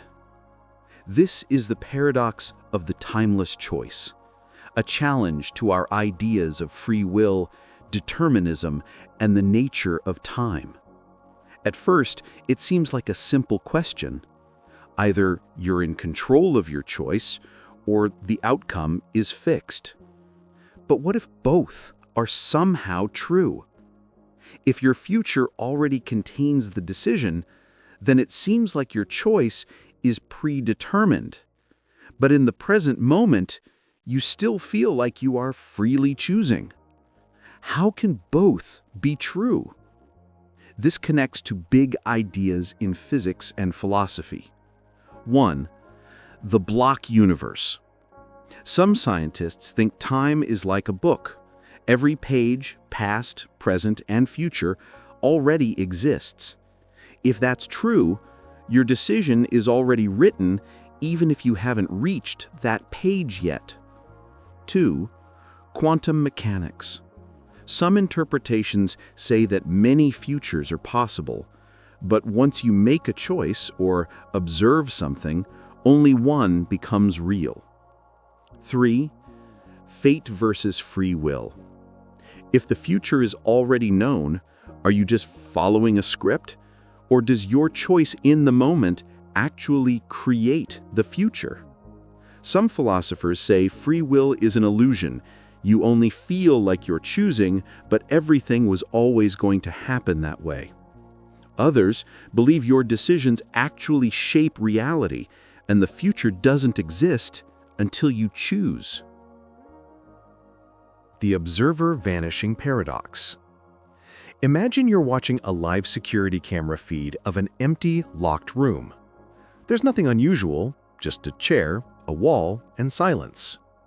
Then the feed cuts out for 1 second. When it comes back, everything looks exactly the same. Now here's the paradox. How do you know nothing changed during that missing second? This is the observer vanishing paradox. It questions how we define reality when no one is watching. From your point of view, the room seems unchanged. But because you didn't see that 1 second, anything could have happened. Someone could have entered and left. The chair might have vanished and reappeared. Reality itself could have collapsed and restarted with no trace. This ties into major ideas in physics and philosophy. 1. Quantum mechanics and the observer effect. In quantum physics, particles don't have set properties until they're observed. Could this apply to everyday reality too? 2. The tree falling in the forest. If something happens with no one around to see it, did it really happen? 3. Simulation theory. If reality is like a simulation, is it only rendered when someone is looking? Could that missing second have been a glitch? Some believe that reality exists independently of our awareness. Others suggest that perception creates reality, and during that missing second, the room had no definite state at all. The observer vanishing paradox makes us ask, is reality always there even when we're not observing it? Or does it only exist when someone is watching? And if there are gaps in what we can observe, can we ever be sure what really happens when no one is looking? Level 88. Maxwell's Demon with Information Loss. Imagine a tiny, intelligent creature known as Maxwell's Demon. He sits between two chambers of gas. Every time he sees a fast-moving molecule, he lets it pass to one side. Every time he sees a slow one, he keeps it on the other. Over time, one side becomes hot and the other cold. It looks like the demon is creating a temperature difference without using energy. This seems to break the second law of thermodynamics, which says that entropy, or disorder, must always increase. But there's a catch. The demon has to store and process information about the molecules he sorts. Now add a new problem. What happens if the demon forgets? This is the paradox of Maxwell's demon with information loss, a mix of physics, computation, and entropy. If the demon keeps perfect records, he seems to cheat physics, but real systems can't store infinite information. Eventually, the demon's memory fills up. To keep working, he must erase old data. Here's the twist. In 1961, physicist Rolf Landauer discovered that erasing information creates heat, which increases entropy. So, no matter how clever the demon is, he can't break the laws of thermodynamics. When he erases data, disorder returns, preventing a perpetual motion machine. This paradox makes us rethink how memory and physics are connected. If information is physical, does memory itself follow the laws of thermodynamics? If forgetting creates entropy, does every memory loss produce heat? Is intelligence, like the demon's ability to think and sort, linked to energy use? Some scientists think the universe might work like Maxwell's demon, constantly processing and deleting information.